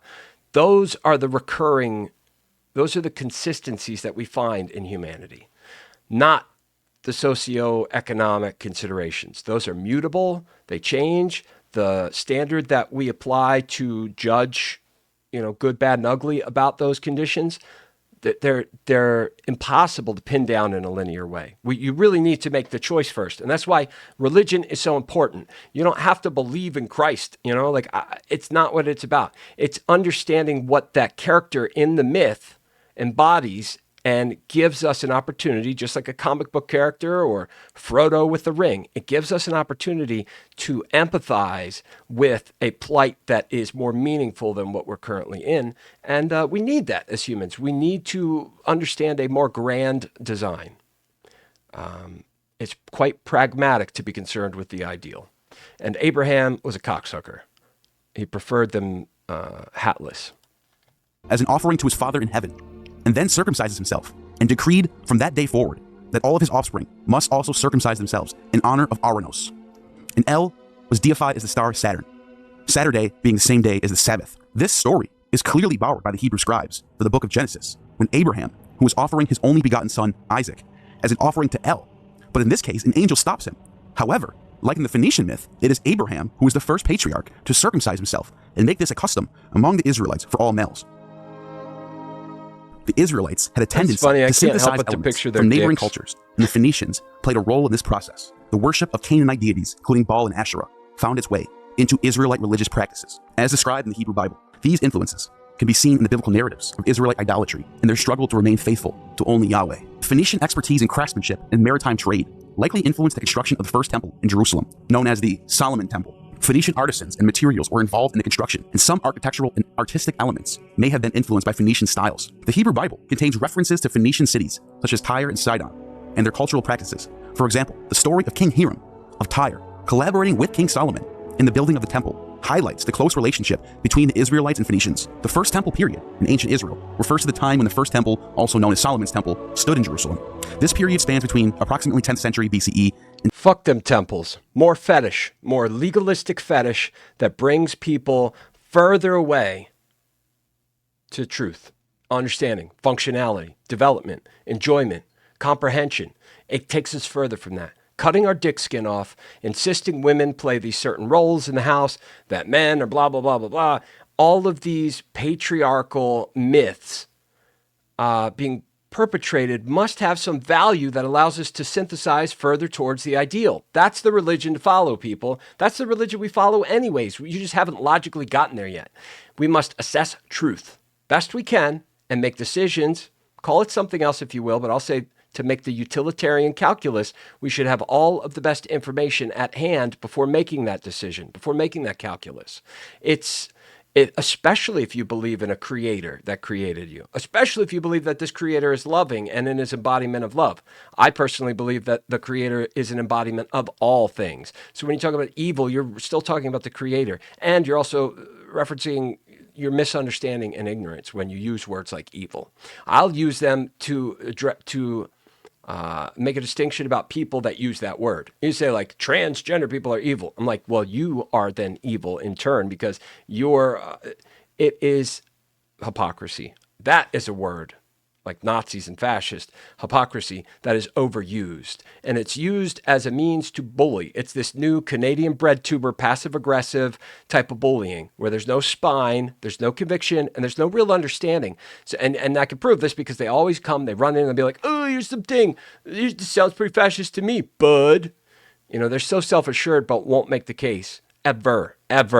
They'll expect you to have claims and sources and citations in a linear, outlined, it's got to be super easy for them because they're used to producers competing for their attention, and that makes them feel like they're important. Their opinion and their approval is important. It's not. Remember, sheep, goats. Separate the sheep from the goats. Social engineering. It happens. That is how advertising works. That is how consumerism works. That is how humans in power work. You separate the sheep from the goats, and you do what you can to produce an outcome. And when that outcome benefits you, you do what you can to maintain that as the status quo. This is available to all of us to recognize. So the religious graduation of that line of reasoning is that we work towards the ideal. Understanding what that ideal is helps, but we cannot understand that ideal unless we distinguish the thesis from antithesis. Now, that might be just a device, not an actual representation of what is. But this is what we do. We try to give expression to the ideal. We try to give voice and theory, and we try to give voice and theory to the forms, Plato's theory of the forms. Another thing that I think, if people end up coming in, maybe we can get into this, but I'm not feeling like they are. And that's fine. I really hate people anyways. Aristotelian ethics. That's the deviation from the Platonic forms. And really, Plato gave birth to all of what we consider modern religion. He's the one that sheep from the goats, but he loves the sheep, so he wants the sheep to create themselves into goats. And I believe in that too, but I'm constantly disheartened. Aristotelian ethics, or what they call them, Nicomachean ethics. Okay, Aristotle first used the term ethics to name it, and the virtues that come from these. These are very important. These are what people base their modern religions off of, and like we're saying here, it's fake. It's all fake. Fetishizing and LARPing does not make it true. Memorizing scriptures, Sam Shamoon, and sounded really badass, like you will like flip to this verse. And I do wonder how we can memorize and understand that so well. It must just be years of hard work. And I do believe people like Sam, not people like, he's a goat. He's not a sheep. He's one of a kind. All right. He's in a class of his own. I do believe that, let me knock this volume down a tad here. I do believe that he gets it. And that's why he's not fetishizing an orthodoxy prescription under a corrupted power source that calls itself an Orthodox church. But back to Plato, you've got divine madness and the forms. These are the two. You don't have a third, you don't have another. And if you go this way, we have a tendency to keep going, to progress and graduate. Divine madness, it ends in oblivion, right? So it's a taste of oblivion where it's just you turn the volume up. It's the same, but it just gets louder. The forms are much more difficult, although they seem to be there inherently instead of having to seek it. Like with divine madness, you have to seek it, conjure it, explore it, cultivate it, feed off of other people's energy, synergy, things like that. The forms are an attempt to bring what we could picture as an embodiment of perfection, or even the thing itself. Like, what is energy, right? To do that, then we start in our dialectics. We say what energy isn't. Energy is what movement is, potential is. What it isn't is nothingness. Like, maybe that's not the best way to put it, but we at least have a framework. We have things in place in our Mad Libs formula. We've got the two things. We've got the thesis and the antithesis. We test them. We argue about it. We try to flesh it out. The more we do, the better we understand if we've gotten somewhere. And the synthesis is what, as humans, we might be able to produce. And this speaks, like I brought up in the beginning, to technological developments being more the understanding, like Columbus, the story about Columbus. He's talking to like other aristocrats, and at this point, Columbus has been back and forth through. He's taken the journey a few times already. So these guys, they say, anybody can do this. Anybody can make this trip, right? Any fool can make this trip now. So Columbus has a hard-boiled egg, and he's like, all right, then take this egg and get it to stand upright. So the guys try it, and they're trying it keeps rolling over. Columbus takes it, and he just crushes the bottom just a little, and it sits in place. And he says, any fool could do that. This is awesome. This is the very embodiment of based badassery. Any fool could have done it. Your perspective is so much more valuable than you realize. And we take for granted the platform that we're allowed to start from now in favor of competing with false grievances and cultural and political claims that we don't flesh out or take to their conclusion. If we are doing what God has intended us to do at our best, whether sheep or goat, we're taking our understanding and we're considering how self figures into that. Why is it worth thinking about? It is a deeply personal process, living this life and understanding truth. But truth is not factoid. Truth is function. And any fool can do it once shown how. And any fool can take for granted that they would have got there eventually. It's not the case. Sheep from the goats. Stop being a sheep. Look for the Promethean light. Graduate. Synthesize a better understanding and process than you currently hold as not, let's not say ideal, because you don't get that far. You don't care to think that way. Nicomachean ethics, the Aristotelian virtue ethics, these came out in contest to his predecessor, Plato. And this is where you start to break down. It's another way, in my opinion, to get at the forms, where you're trying to take the ideal human experience and illustrate it in a way where people can access that information and use it. But they didn't, and they don't. And you could say, well, that's because only the rich and the oligarchs had access to education, and you'd be right to some extent. Still, nonetheless, the exact origin of these texts, Nicomachean, talking about the virtues. This is the Catholic Church uses this. And this is where they say pride is bad. But pride, according to Aristotelian virtue ethics, is good. It's good. Here we go. The 4 cardinal virtues: prudence, temperance, courage, and justice. Virtues, vice, and Sophia, wisdom. This is Gnostic.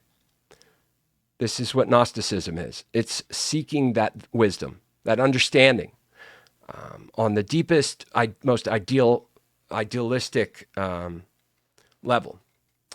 So anyways, Aristotle, this is his answer to Plato, but Plato was right. He was wrong. And what are we doing here? Where are we at here? Until its destruction by the Babylonians in 586. The temples. Fuck those fucking temples, stupid motherfuckers. Everybody fetishizing these temples in history and now. Okay, now these temples, the first temple might not have even been, right? But the second one, we have some more records. We have corroborating evidence about David and Solomon, at least more so than the other stuff. The lies we tell ourselves, not only about what happened and God was at the helm for it, not only that bullshit, but how we are from that tradition and legacy, that we are, as the Jews, the descendants of this tradition. And as the tribes have been scattered, now the Ethiopians and in turn Rastafari's religion, their understanding, they use the book of Enoch and second Enoch.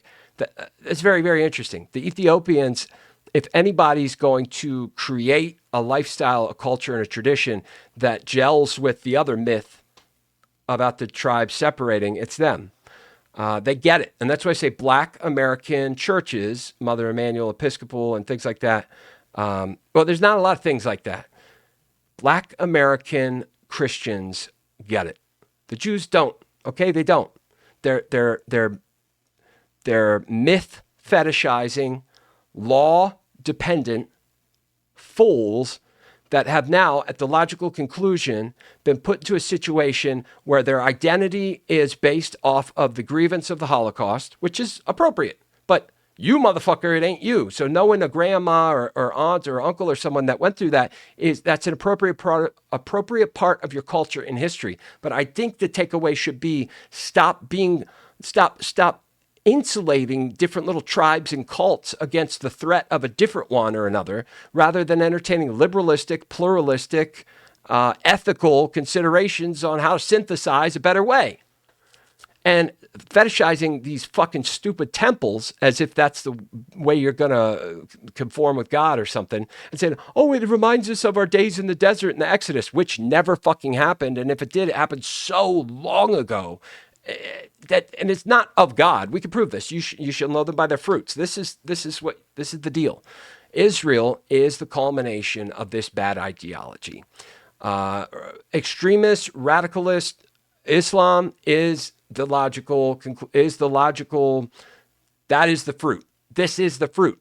Christians getting it wrong with their evangelicism and their crusades, and witch burnings, and their disagreement on what it's about. When really it's always about the same thing, Christ. But what we think of, what is Christ? How do we explain Christ? What is the standard we're considering there? the thing that I want to stop it on was you had a guy that had a staff. Supposedly, this was an historian that brought us more accurate records of some of this stuff than anybody else. And he had the snake on the staff, which reminds me of that stupid fucking story about Moses, where he's like, if you just look at the snake, you'll be saved. And these stories are so gay. They're so fucking stupid and gay. But the temples themselves and the worship and the fetish over Levitical law is got to be some of the stupidest, most retarded shit ever. And to kill Palestinians and to alienate and disenfranchise everybody, like Roger Waters didn't have anything to do with this, but now he's an enemy. No wonder rednecks stand on bridges and say honk if you think the Jews are to blame too. The Jews are to blame. So are the Nazis. So are this, that, and the other. So was Columbus. But everyone's to blame for their bad reasoning and their fetish of an order that you can't substantiate as true, no less from God. Okay, so don't, this anti-defamation leave like, oh my God, he's talking bad about Jews. Yeah, fuck Jews, fuck Christians, fuck Muslims, fuck you, fuck China, fuck Russia, fuck America, fuck you. Until you stop being a sheep, until you stop fetishizing a legalistic expression of control that does not even produce harmony, like cutting dick skin off as if that's what God's message is, or being willing to kill your kid if God wants it, or killing people that don't agree that Muhammad was a true prophet, or I am Charlie, right? And people say in North Africa, they're like, I don't care much for Charlie. Let the French people be killed because we have had more happen to us as Arabs and they don't care. And that's a good, now we're getting close to what we should be focused on.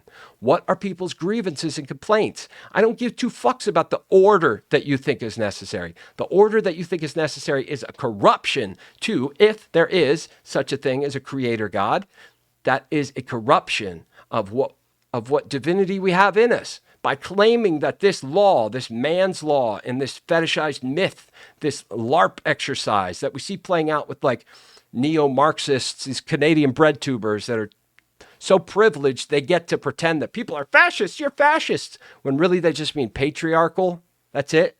Patriarchal, or maybe they'll say imperialist, fascist, neo-Nazis because they own stock in Amazon. This is terrible. It's terrible. Prescribing to a law that you swear came from God, but is really man's, and it's meant to produce an order when followed properly, and when deviated from, God was punishing you, and all of this stuff that gets perpetuated, it's all bad reasoning, and it needs to be fucking disposed of. Not the humans. Not the humans. Humans could say, I'm an Orthodox Jew and I believe the temple. Oh my God, I want to go to war with you because these are so offensive things that you're saying. Or someone's like, Islam, they're like, you don't understand. My uncle got killed with a power drill in the second Iraqi war between Iran and, all of this matters. Arabs in North Africa saying, I don't care about Charlie Hebdo and the terror of the Bataclan concert with Eagles of Death Metal there in France. They don't care about that because their suffering has gone unnoticed. Now, you get people like, Russia and China that can generate narratives that take advantage of their sense of grievance and the scarcity mind frame that they're constantly confronted with. And we can get back into the social engineering that leaders, Benjamin Netanyahu, except he's one of the worst because he's using religious pretexts, or any any kind of Muslim socialist, this pan-Arab socialism, it's based off of bunk shit. So when taken to its logical conclusion, people are going to get frustrated that others aren't conforming with it because they have put all this work, time, and sacrifice into bringing to fruition what they think is God's will, but is not, because the fruit that it bears and has always borne is bad. And there was no such thing as the Islamic Golden Age. That was the Persians that did that, and the Arabs rewrote history. Arabs and their Muslim history are just as bad as Benjamin Netanyahu and his murderous whataboutisms. It's all bad because the reasoning that informs the motivation is a corruption of what the ideal is claiming to be. Make sense? I hope so, because there's no reason to prescribe to any of this legalistic bullshit. And that's China. China says, this is actually very interesting. China has taken the story of Christ where there's the stoning of the woman and he stops him and he says, ye among you who's without sin, cast the first stone. And he drops the stone and I think saves the woman's life. China rewrites it to say that Christ actually stones her to death and says that if the law is not to mean anything, then we're done. essentially. Whoa, China, their fetish for law is probably downstream of their social engineering. And this is where the argument should go. China has a different approach to how to produce the ideal society for their people. I don't think that Xi Jinping wants to just like hurt people. I think that they are informed by a motivation that is corrupted. It's a corruption of the ideal. And we should be able to get at that. But what is in between is this narrative of, oh, the US is always doing this, that, or the other, because there's a dispossession of opportunity, according to this narrative, that is exploiting a scarcity mind frame. Exploiting the scarcity mind frame is the most effective, surefire way to produce dramatic outcomes that favor your agenda. Scarcity mind frame. And in Russia's case, the Soviet Union, they purposely perpetuated actual scarcity that induced starvation and death, and then blamed it on somebody else so that they could they actually ethnically erased Ukrainians, Holodomor or something. But this, come on, Katie Halper, I don't mean to keep coming back to this, but the truth about the proxy war in Ukraine is just some majorly offensive shit right there. It's wrong as fuck. It is so fucking wrong. It's just, golly day, it's the worst thing ever. Worst thing ever. 6 BCE.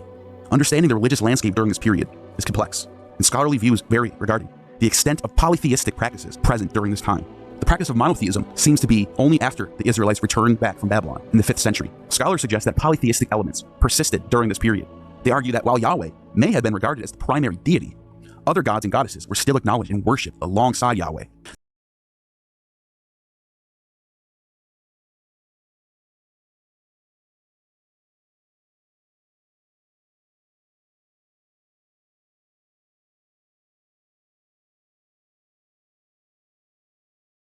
The archaeological evidence, including inscriptions and artifacts found in Jerusalem, indicate the presence of symbols associated with other deities during this time. The Elephantine Jews were a Jewish community that resided in the ancient city of Elephantine, located on an island in the Nile River in Egypt. They lived during the 5th century BCE and left behind a corpus of documents known as the Elephantine Papyri, which provides insights into the religious beliefs and practices of the time. Based on the Elephantine Papyri, it appears that the religion of the Elephantine Jews was a blend of Yahweh worship and syncretic elements influenced by the local religious environment. While they acknowledged Yahweh as the primary deity, they also incorporated certain practices from both Egyptian and Canaanite religious traditions. These Elephantine Jews built and maintained a temple dedicated to Yahweh on the island. They considered Yahweh as the supreme deity and sought his guidance and protection. However, alongside the worship of Yahweh was also other gods and goddesses like Asherah. One of the prominent deities mentioned in the Elephantine Papyri is Yahweh, often identified as a synchronistic form of Yahweh, fused with Egyptian gods like Ammon. Additionally, Egyptian gods, particularly Khnum, Satis, and Anuket, were worshipped in this location. These deities were believed to have protective powers and were invoked for various purposes, such as fertility, health, and general well-being. This Elephantine Papyrus indicates a level of polytheism and syncretism, as well as cultural assimilation, where elements of different religious traditions coexisted. Overall, the Elephantine Jews maintained a distinctive religious identity centered around Yahweh, but also incorporated beliefs and practices from their local environment. Their religion demonstrates the complex nature of religious syncretism and the adaptation of religious traditions in a multicultural text. The exact time frame for the final compilation of the Torah, or the first 5 books of Moses, Genesis, Exodus, Leviticus, Numbers, and Deuteronomy, into its current monotheistic form, is a subject of scholarly debate. Most scholars agree that these texts were written during post-Babylonian exile. As the Israelites returned to their land, religious leaders and scribes likely engaged in the process of collecting, editing, and shaping various religious texts. There is no mention of the Torah by any Greek, Egyptian, Persian, or Syrian sources before the 5th century BCE. Moses and Noah and Abraham are not mentioned in any text before the 5th century BCE.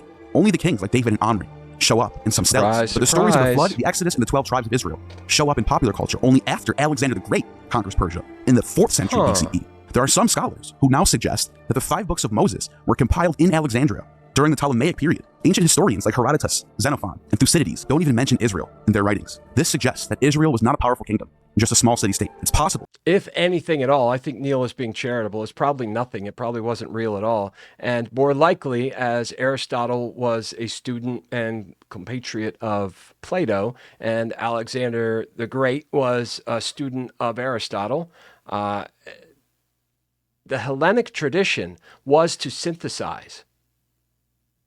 This was Plato's idea, to create the incentive to question and get at truth according to the function of human existence, not the truth that's prescribed one way. Because the truth that's prescribed, especially when not functional, needs to be questioned. And the act of questioning, that is where your trip begins. That is when you go from sheep to goat. Stop following broken rules because you're sure that that's what God says, because your parents or whatever leaders are bring them to me. I can show you that they're wrong. Bring them to me. I don't care how scholarly they are. I don't care how accredited they are. If we know what we're talking about beforehand, then I can be prepared. To field everything all at once is impossible because these religious fuckheads have taken an understanding of things and as in role playing, have created all these different side quests and hadiths and stuff like that. So it's too much to field because it's a game of brainwash. And the more time you're around, the closer you're going to get to being like, that actually makes sense. Whereas you would have never thought that if the information was condensed. I can condense my take into an elevator pitch. If I know what we're arguing about, truth does not need a lot of space and time. All right. But orienting yourself to the choice, to the choice that you must make. It takes 5 seconds to decide whether you are going to be part of the problem or you are going to be part of the solution. It takes 5 seconds. 5 seconds. You must choose. You must choose. But the choice is to question the rules that are busted. And that means you too, you leftist fuckheads that don't understand what left means. That means you especially, you people who are anti-leftist, which is really the only ethos, it's more like pathos, that informs your plight. You think that Biden is a leftist. You think that all of the corporate woke garbage is academic. Being awake to history, politics, economics, to being awake to the reality of it, and how cause produces effect. I don't understand how that could be bad until DeSantis comes around he's got an Ivy League education, and which is like, how the hell did that happen? And he says, this Marxist, Trump says it too. This is how you know Trump is a liar no matter what. But when he says Biden's Marxist policies, there is nothing there. There's not one single thing. Biden is not a Marxist, not in the least. He's an old square honky that is the embodiment of an establishment cuck. He is nothing but his corporate donors. And the problem is he believes that's the right way to go. And in the face of autocracy and narratives out of Russia and stuff, he might be right for an old man, but not as the leader of the free world, which we need to be, a little more cohesive right now. Trump's narrative about Marxist radical ideology and all of his little underlings that perpetuate that narrative is just disastrously misinformed. There's nothing there to say, well, what about when Biden said this? You can't find me anything. So whether it's politics and especially religion, bring me your best. Bring me your Sam Shamoon. Bring me the person that makes you feel like, of course this is real. Look at them putting it like it is. If reason, and I'll even say God is their guide, I will show you how they are wrong. I will show you what they're getting wrong and what needs to be corrected if you want to produce the outcome that demonstrates the ideal of a human. The common human heart, the human plight of alienation, pain, loneliness, physical pain. It's very hard to work through. I don't think if the man Friedrich Nietzsche produced what he produced because he was in pain all the time. When you're suffering through pain, it changes how you think about things. It's a tether to a reality that's constant that most people are running from. So the Ubermensch is the goat, is the one that separates themselves from the sheep by saying, no, I will question this and I will recognize what the standard or the ideal that we're trying to achieve is, and I will set myself upon the task of realizing that. That's not evil, but that's what Orthodox people prescribe as evil, and that's what the right wing, whose only ideology at this point, now, if you went back to Reagan or Rush Limbaugh, you've got more complicated things in play. But as it stands, the right wing really is just identified as through their hatred of the left, which they don't differentiate in any way, shape, or form. It's just everything they don't like. And I think the most disruptive, destructive thing is the corporate wokeism. The corporate kumbaya wokeism, where it's like, we're doing diversity in our car commercials and stuff. And then these simple-minded right-wingers that have always been anti-intellectual, that think working hard is, when we're not, forget what we're working toward, forget what we're making or what the goal is of our, is it just to work hard today, or is it to work hard over the course of the year? Forget establishing that. They've been conditioned to compete against one another to see who's the most strongest, badass guy, when in reality, they are weaker than a motherfucking caterpillar in practice. They're so insecure and so boisterous when it comes to gender norms that their insecurity shows right on their sleeve. That's a different conversation. The right in and of itself is only defined by its hatred of the left, which they don't differentiate. They just think it's all the same thing. And they think that the left is in power and that they're getting their way, and all the vegetarians and whatnot are getting their way. And it's just not the case. The left has never been in power. Biden is not doing a good job. And corporate woke media that uses rainbow flags to sell things, and for shady institutions to virtue signal to try to excuse themselves from the harms that they do to society, are not the left, you dumb fuckers. Bring me who is your champion. Bring me your champion, and I will show you how they are wrong, or we'll have a stronger coalition of people that care about the right things. One or the other. But bring me your best. Bring me your best, and I will show you what the problem is with their thinking. That these texts existed as independent scrolls during these periods, but they were not known to most of the world outside the Levant until the 4th century BCE. At Blue Bunny, we test to make sure our mini treats are crunchy and... There's nothing more powerful than making your thing happen. Really going. This is the end of our mythological journey through the ancient realms of Sumer, Ugarit, Egypt, Canaan, and beyond. As we've explored this rich tapestry of these captivating civilizations, it became clear that their stories, beliefs, and cultural influences have left an indelible mark on the biblical world. From the epic tales of the Gilgamesh and Sumer to the poetic sagas of Baal and Ugarit, from the mystical hymns of the Egyptian gods to the intricate pantheon of the Canaanite deities, we find a treasure trove of inspiration that seeped into the very fabric of the Hebrew Bible. But the skilled weavers, the biblical authors, and editors didn't simply copy and paste from the neighboring mythologies. Oh no. They expertly blended, transformed, and repurposed. Mix, don't blend. Where you at, you stupid fucking Wesley Curry, the fakey, phony, either Israeli, Russian, or Chinese fuckhead? You're here to make my life harder. I'm glad you haven't shown up and blown my chat up with stupid shit. This dumb fuck would be like, mix, don't blend, and other things. They're like, I don't know. I think they got the wrong dossier. Whatever dumb fuck is their commanding officer was like, this guy's crazy, so just appeal to a sense of craziness. This problem I find with a lot of folks, they're not on the level, and they're not patient enough to track down the larger argument. They're not patient enough to take notes and say, well, is this your point? No. They're just like, it doesn't conform to my norms, so it's crazy. And you're lazy and fucking retarded on purpose. You've had plenty of opportunities to get on a different path, to question what doesn't work, to establish what the standards should be rather than what you're obligated and coerced to do. Whatever your situation is, this motherfucker would say like, mix, don't blend all the time. Probably trying to preserve some type of, there's probably someone from is the IDF or whatever, the Israeli Defense, whatever, like one of these fuckers, because look it up. They really put a lot of money and recruitment. Israel's intelligence apparatus is competitive with the other three, America, Russia, and China. A little teeny, it's like the size of New Jersey, but they're terrible. They're terrible. Israel's terrible.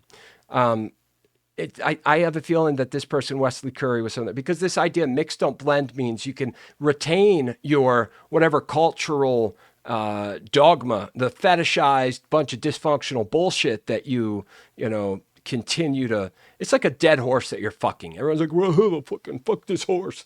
You're like, why the fuck are you doing that? And you'd be like, oh, call the Anti-Defamation League. They're criticizing disgusting behavior. They're anti-Semitic, just like Nazis, just like Hitler. It's all the same, all equivocated. Same thing on the right. They look at the left. It's all equivocated.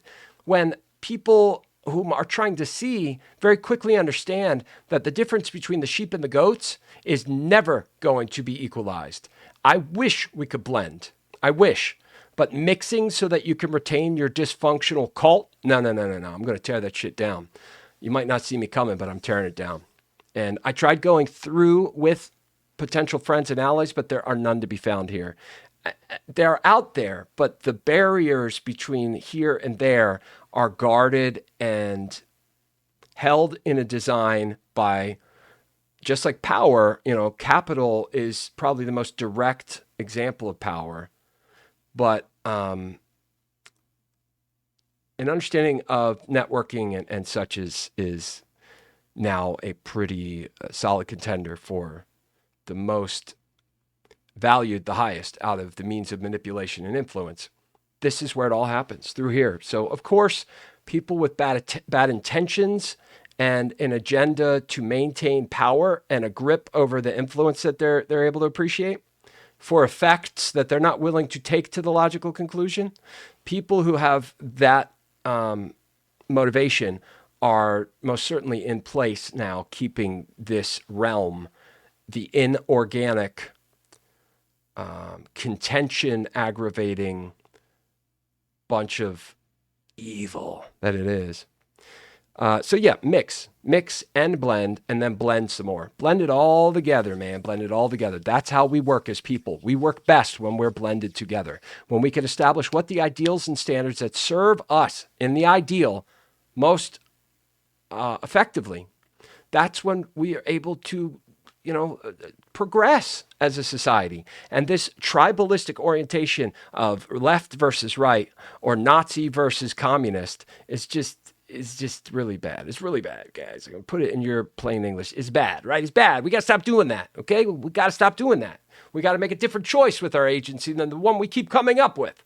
Afford people the opportunity to their process. It might look like fascism to you from the outside in your very privileged Canadian streamer setup, but in reality, I promise you, there is a different there's a different reality than the one that you're seeing there. You're not looking, so I don't even know how you're seeing what you're seeing. You're not looking. You're just listening to other people's narratives. I don't know. Let's wrap this up. Neal, awesome. This series has been some of the most dense and valuable information put in one place that just cuts all these stupid fucking fetish cults at the knees, cuts them off. And this comes into what we'll talk about when I come back from I'm not coming back into this. I'm going to start making videos doing things like that. But I'll have isolated, cooked down, edited takes that even the dumbest sheep can digest. And I'll have the sources and citations, not that you're going to follow through and look at them, but the tricks, I'll bring the tricks and I'll trick you into thinking it's now allowed to be understood. But the message has been the same throughout. And saying he's at the end of that journey. I'm at the end of this journey.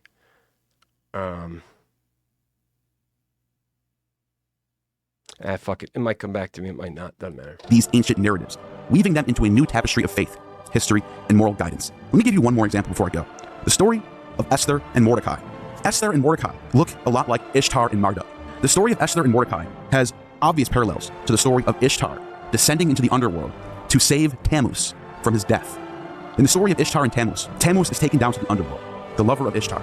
And then Ishtar goes and descends down, and as she goes down from every layer of hell, she has to take off a layer of clothing until she gets to the bottom layer, where she has to face off with the queen of the underworld, where she stays down there for 3 days until her galley eunuchs are sent down from heaven to bring her back to life, where she is able to take Tammuz and raise him out of hell. And thus, springtime ensues. In the story of Esther in the Bible, there's a lot of similarities and parallels. Instead of Tammuz, it's Mordecai. Now, why would they use Marduk's name instead of Tammuz's name? Well, it turns out that Marduk and Tammuz are actually synchronized in many texts. The god Bel is actually a synchronization of Marduk and Dumuzi, or Tammuz. So it actually does make sense for Mordecai to be the name of the Hebrew person who is saved by Esther. In this text, Mordecai is taken into a dungeon by Haman, and then Esther has to go into the court of the king of Persia, Xerxes, and she has to plead for the safety of Mordecai, which she is successful when her eunuch priest, just like the Gali eunuchs, her eunuchs actually come to her aid, and she also has to take off layers of clothing as well. It is a clear mimesis of the story of the Sumerians. I am of the opinion that these writers did this with no ill intent, and they were just trying to pass down sacred stories that everyone knew. The Sumerian flood myth finds its counterpart in the story of Noah and the Ark. The Canaanite storm god Baal's conflict with the sea god Yam echoes the biblical portrayal of Yahweh's triumph over chaos, and the grandeur of Egyptian cosmology lends its majesty to the descriptions of heaven and earth in Genesis. Yes, this interplay between mythologies goes beyond mere literary borrowings. It reveals the interconnectedness of ancient civilizations, the vibrant exchange of ideas, and the eternal quest for humanity to understand the mysteries of the world and our place in it. Esther, just like Ishtar, is a story that explains the death of the winter and the resurrection of the spring. Both Ishtar and Esther have their festivals at the same time of the year. Let us marvel at the profound influence of these ancient mythologies on the biblical world. Let us recognize that shared motifs, cultural cross-pollination, and the universal truths that emerge from these diverse narratives. As we delve into the depths of history, we uncover not only the roots of our collective heritage, but also the timeless power of storytelling, shaping civilizations.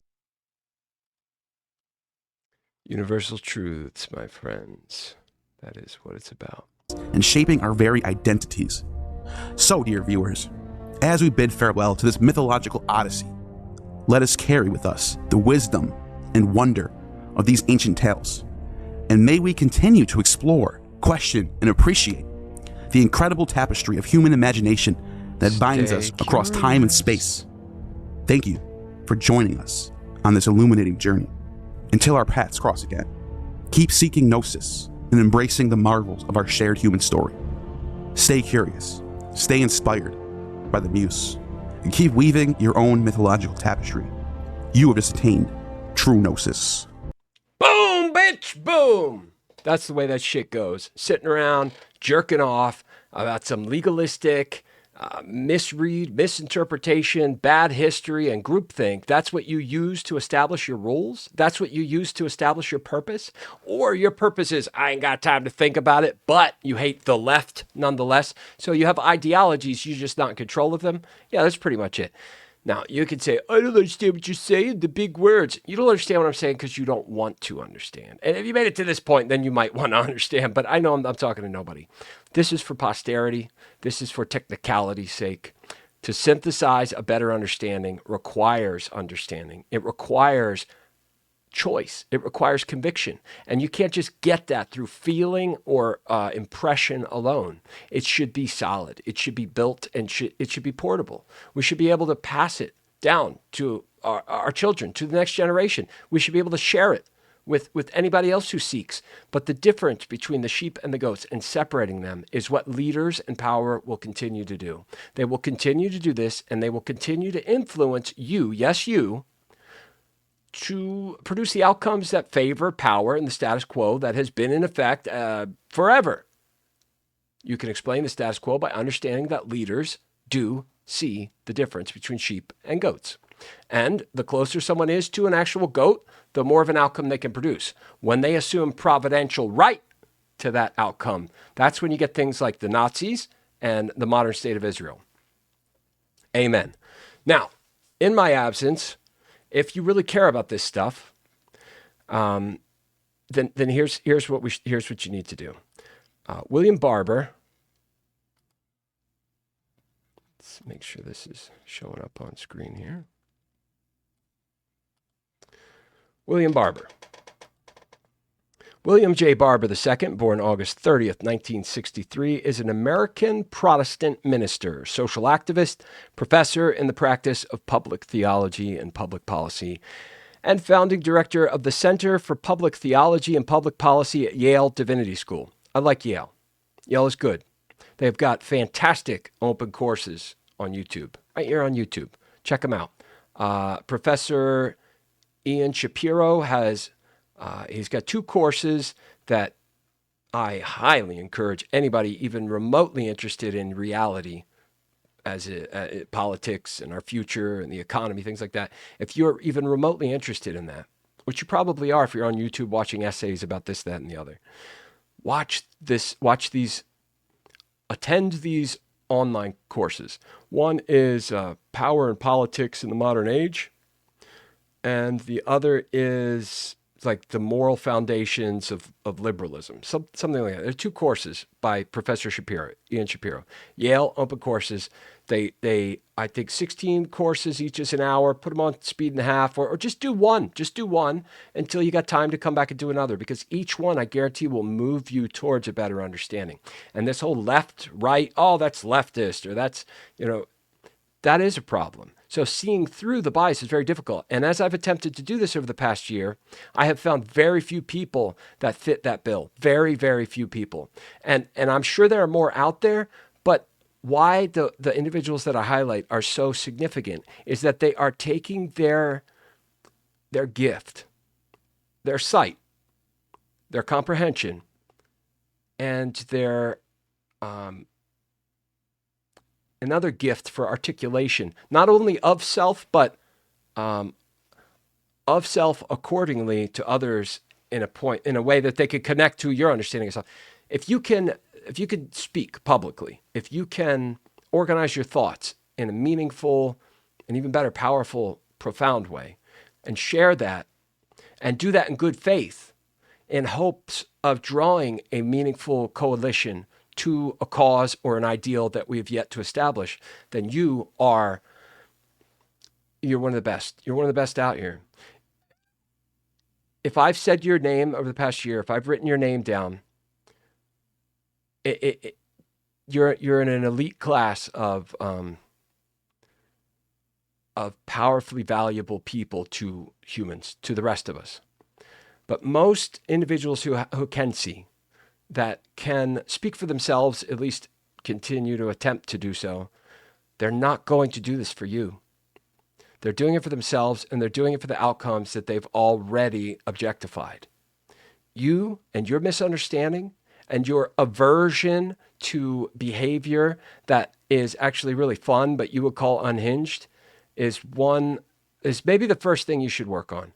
Saying, oh, that's weird. You're welcome. Weird is good. Or that's unhinged, or that's sick, or any of these dismissive claims that get bandied about so regularly. Shut the fuck up. Just shut the fuck up. And maybe move on to different considerations, because policing norms, when you yourself cannot explain what the norm is, no less what it's used for and what its logical conclusion is, have no right, no less understanding to compete against somebody else's process that you have yet to listen to or understand. Barber here is the point that we should be meeting on. He runs an organization. I'm sure it'll be read here in a minute. Yale is good. I like Yale. Ian Shapiro's politics courses, check him out. He is the president and senior lecturer at Repairers of the Breach and co-chair of the Poor People's Campaign, a national call for a moral revival. Now, Cornel West does not know what the fuck he's talking about. He knows more than he does. He knows more so than, say, like Noam Chomsky does. Because, West is actually out there doing it. He's been teaching. He's been doing more in a more substantive way, and his heart has been out there, and he's willing to see and look and learn. But his understanding of American empire and this proxy war, anti-NATO, anti-imperialist thinking is just as misinformed as any Nazi out there. I'm not saying the outcome's the same, but it's just as misinformed, and the conviction makes a misinformed narrative even more dangerous. So the fact that he's convicted in his misinformed narrative, it means he's a danger. We don't need West winning, but he's going to split the vote. He's going to pull the black and the more progressive vote from the Democratic side, and that's going to hand the presidency to Trump. And with the indictments, which are absolutely legitimate and have no comparison to even Petraeus, no less Hillary Clinton. If you want to talk about that, let's do it. I have done many deep dives on my own, and I am well-versed in that horse shit. I'm ready to take on your bad narratives. But people don't look for that. They don't look for dissonance. They look for validation. And they assume that their approval is worth that much. If I've said your name, or if I said your name and said, hey, this guy gets it, and said, actually they don't, like Connor from Counterpoints, then you are even worse than people I didn't mention. I have a friend on Twitter. It was the only person, Paint the Roses Red, and this other one, Thus Spoke Roe. Wedion GP, Tachyon GP on Twitch. I suspect this person might be someone else has a stream, but that doesn't matter. That doesn't matter. Like I said, there's sheep and there's goats. People who demonstrate an understanding that is not reliant on a fetishized narrative that if someone's really thinking for themselves and has been working at that, and they're not like, oh, I might be wrong, so I better not say anything. They're willing to be wrong because that means there's chance for correction, and their process has been going on. They've amassed a collection of understandings as well as an ability to execute the process. These people stand out. They stand out. So I don't know if my friend Thus Spoke Roe is one person or another, but I didn't mention them throughout as much as I should have because I sense that they're getting pulled towards the narratives. And if they're a streamer, that makes sense that they would be. But since they never reached out to me to really have a real conversation with me, I respect and appreciate them. But I don't know enough about their positions to really say, hey, check out this guy. That person is the only one that I didn't mention more that I probably should have, but I told you my reasons.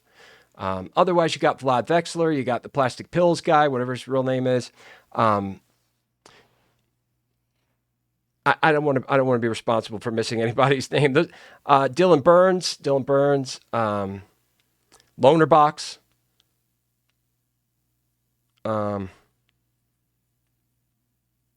There are others. I'm sorry if I'm forgetting your name, but Connor from Counterpoint's definitely thumbs down. Destiny, I don't think he really matters anymore, but maybe it's the situation that has cooked him, but this post-Gamergate into Trump, into the pandemic orientation of us being here first, and these guys gatekeep in ways they're not even aware of. And now Destiny's in this place where he's like just banning people for being contrarian in bad faith, or I think Destiny will try to play that personality type to what he sees as the logical conclusion and say that's in bad faith because when all is said and done, they're not actually listening. They're just trying to, I don't know his process internally, but he's going through some shit. And I think it's like he doesn't have to play to anything else because he doesn't have to play to other people's expectations because he still is thought of as this really smart guy and he's really not. I just think he's honest about where he's at. And that's what matters. It's okay to be wrong, but this post-Gamergate community that swears they're the political, you got incels on one side and you got Canadian bread tubers on the other, which if you put them into votes, that would be like 1.2% of the American electoral voting population. It doesn't matter. But when people are on the streets being violent, very much so does matter. So Barber and his People's Campaign, Poor People's Campaign. I thought it was called. He did the Poor People's March. Let's read through this and wrap it up. Let me just see if maybe there's a better source. Maybe to hear him speak.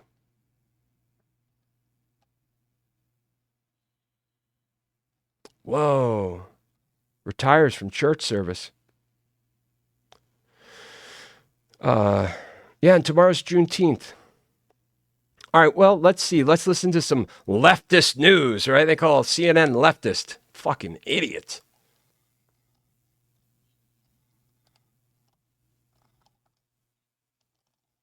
I want the video, not the website.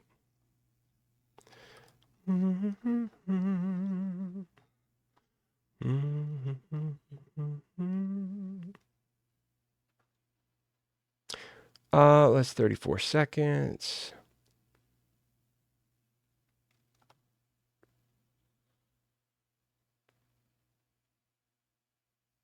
Well, let's see what he has to say here. Listen, check this guy out. Support his organizations and programs. If there's somebody to coalesce around, it's this guy. We must synthesize between our bad takes and our misunderstandings into the ideal or the better ways that are right in front of us. We are the richest country in the history of the world. Yet we only have 4% of the world's population. We have narrative after phony grievance, after backlogs of legitimate grievance after grievance out there yet to be addressed. And we've got this old guy Biden in office that isn't worth a damn and never has been because he's a cop-loving corporate donor fetishizing. Like That's it. The Democrats fetishize the money. See Rahm Emanuel.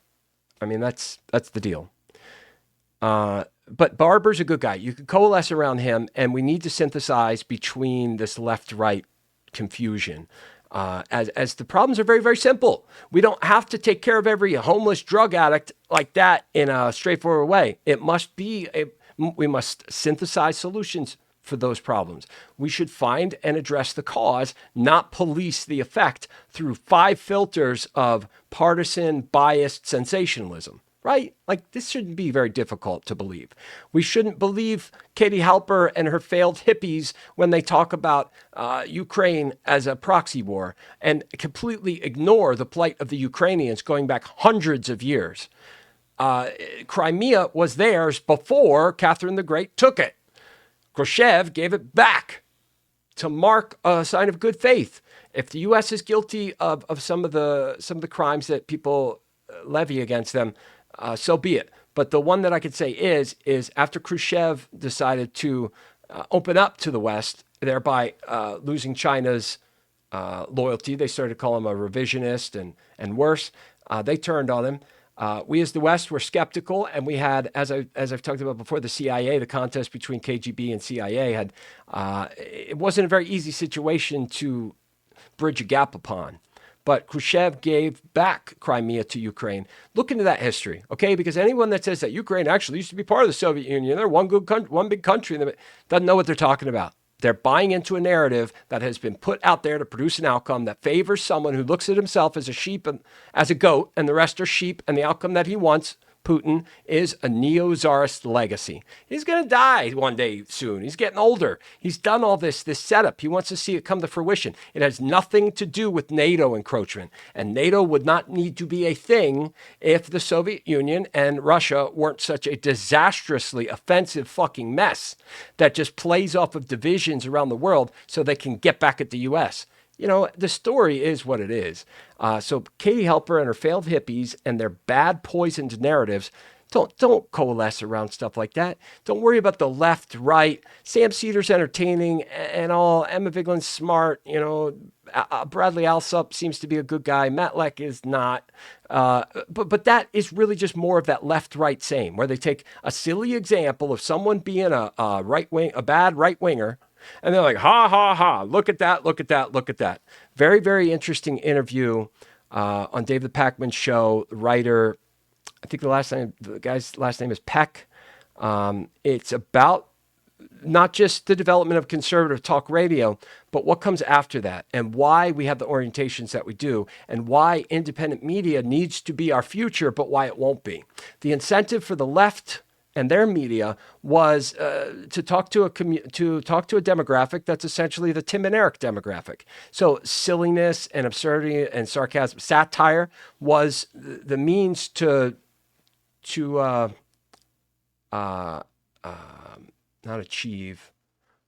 reach out and get an audience. That's the way, through satire. And now it's just adding more to it. So if somebody wants to get away from the right-wing dogma and the bad institutions that they've fetishized, and they go over to Sam Cedar and it's like, ha, ha, ha, you're so dumb. What about this stupid culture war issue? What about all the trans people out there? It's not trans people, you stupid city fucks. It is corporate wokeism. Real gays and lesbians don't even get along. So, like, I can for a fact tell you that gays and lesbians don't get along. We might love each other, but we don't get along. And when it comes to LGBTQIA+, every time you say that, you're just furthering the divisions in the culture war. Put it in a different order if you really care about it and memorize it that way. Trying to be inclusive is just being like tokenistic, and it plays into the culture war where someone says, the left, it's all the left, Biden's radical, blah, blah, blah, blah, blah. Because when you apologize for corporate wokeism and symbology that nobody asked for, okay? A pride flag's one thing, but the plastering of it everywhere, and a pride month at a time when societal divisions and an absence of any shared values are antagonizing these outcomes, we should not be crafting so much nuanced apologia for corporate, you anti-capitalist hypocrites, for corporate wokeism. The symbology doesn't mean shit. So if right-wingers get upset about it, let them. say it's not about that. It's about the people underneath, the individuals that live individual lives. They don't go to the clubhouse, the LGBTQI place, LGBTQIA plus clubhouse and be like, oh, we're all a club. They're individual people that have their own pursuit of self to be concerned with. And when you have distractions and pressures and criticisms everywhere because the status quo will not accept you, your plight is not that of the corporate media. It is an individual and personal one. So making apologia for pride flags means you are a fucking stupid shithead that's making it worse, Sam Cedar. Look, I love the better work that people have done, but the culture war is a problem. There's no one out here to coalesce around. Pac-Man puts out some brilliant and amazing stuff. I'm glad I remembered him too, because I went Dylan Burns, people that see, that get it. Pac-Man does. He flies under the radar. He's much better than the Majority Report because it's really just like, here are people that have written books. Here are things to think about. Not let's continue to prescribe to this cultish mentality of in and out groups where it's okay that our people, Majority Report's audience, calls everybody Nazis and fascists. They are Nazis and fascists. And I say, do they call themselves Nazis and fascists? No, but they are. And then you say, well, maybe they could just be nationalists. That's what a Nazi is. No, that's not what a Nazi is. Fascists were not people that voted for Trump, okay? They've gotten there now. But let's talk about how culture as the driving impetus for their movement is what makes it fascist. You're mixing authoritarian flavors in there as well. It's a complicated mixture of incentives. It's not an us-them thing. So if you're going to insist that they were the them first, they made us into a them first, and it's a contest between, you are not getting it. You are just keeping your paychecks coming. And apologizing for corporate wokeism, that's your way to resist capitalism and get people to vote in ways that produce different outcomes. Like, what is the plan? What is the reason? What is the reason? Are you a sheep or are you a goat? Because if you don't make that choice, someone else will make that determination for you. That you're a sheep. And they're going to produce the outcome through you that they want. I'm looking for a video here. Figure it out.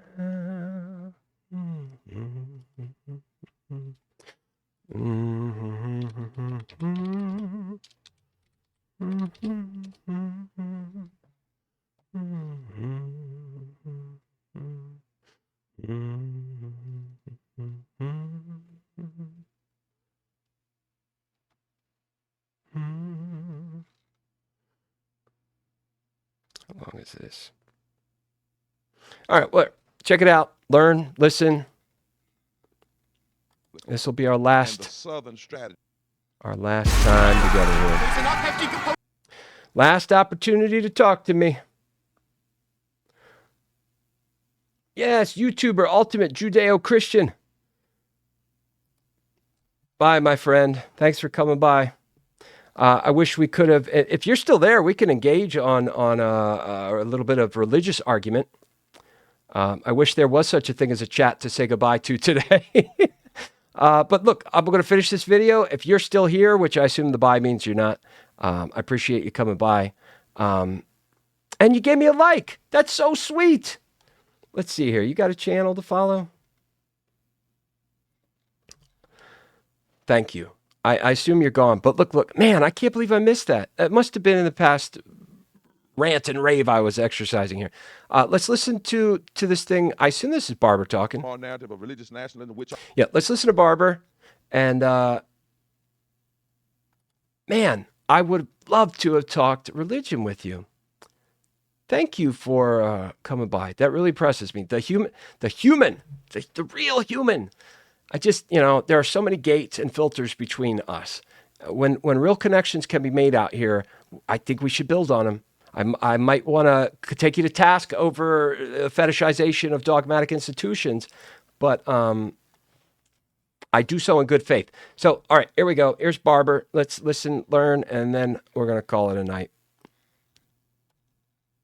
honest if we are being dishonest if we don't make the connections between today's MAGA Republicans and the Southern strategy of the past 50 years to show how every politician who has embraced this strategy, benefited from it, played with it, every politician, Republicans, so-called conservative or even moderate Democrats, every politician that has helped water down and compromise policies that would have fully addressed systemic racism, systemic poverty, ecological devastation, denial of health care, the war economy, and the false moral narrative of religious nationalism, which are the 5 interlocking injustices that still cause trauma in our society. Every politician that worked to undercut the 64 Civil Rights Act, you know, when they marched in Washington in 1963, the agenda, what they were marching for, was not just to sing "We Shall Overcome." Bayard Rustin gave the agenda that day. The agenda that day was, we want one bill, and in that one bill, we have voting rights protections. We have a $2 minimum wage, which would be $15 today if it had been indexed with inflation. Health care, public education, union and labor rights, all in one bill. But that was compromised out. That's why you had to have a 64 Civil Rights Act, then come back and do a 65 Voting Rights Act, then come back and do a 1968. And if we don't connect this history and understand that Trumpism is not some grand new thing, the tactics we are seeing today have their roots in the states' rights movement that began even before the Civil War with the fight for laws to maintain slavery. That's where the filibuster came from. That's where the Electoral College came from. What we're seeing today is the reincarnation of those things with a 21st century twist. And if we don't talk like this and educate the public and do what the root does, our analysis is too shallow for our actions to be powerful enough to address what's going on.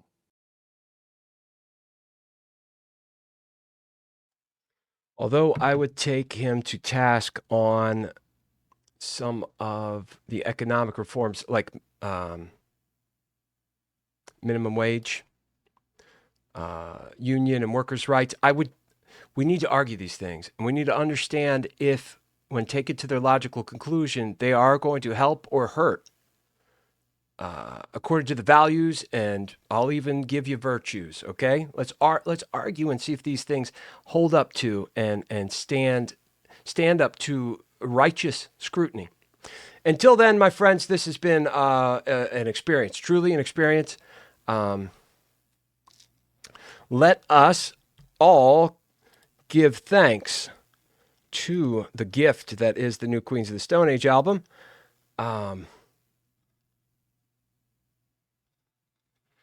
Let's leave you with the song. Let me make sure I get the right one. Leave you with the song here. But remember, the goats and the sheep, the goats and the sheep. We don't have a choice. Power, leaders, capital, the status quo, they all look at this the same way.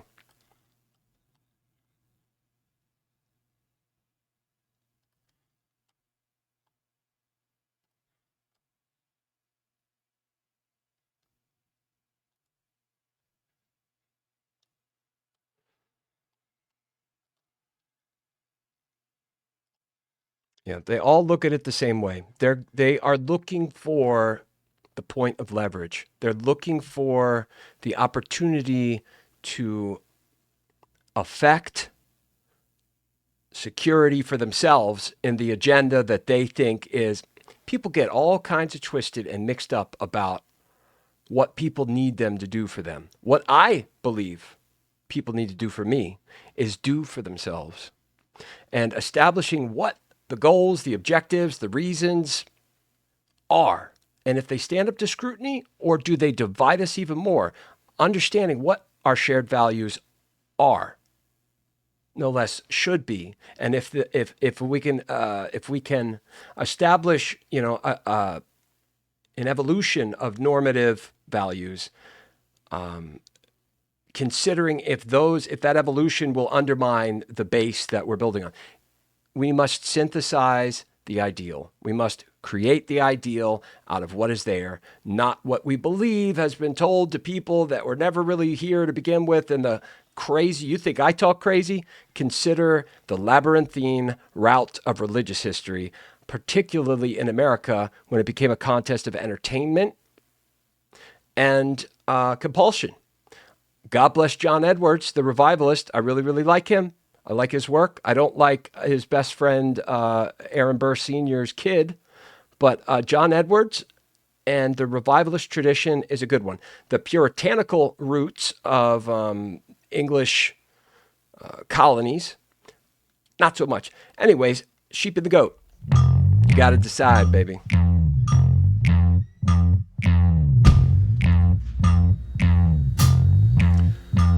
See you around. Well, you could invite me to a debate, man. Maybe that'll work. Talk to me. Bring it out. Hit me up on Twitter. DM me at Timothy Peer. Otherwise, my loves.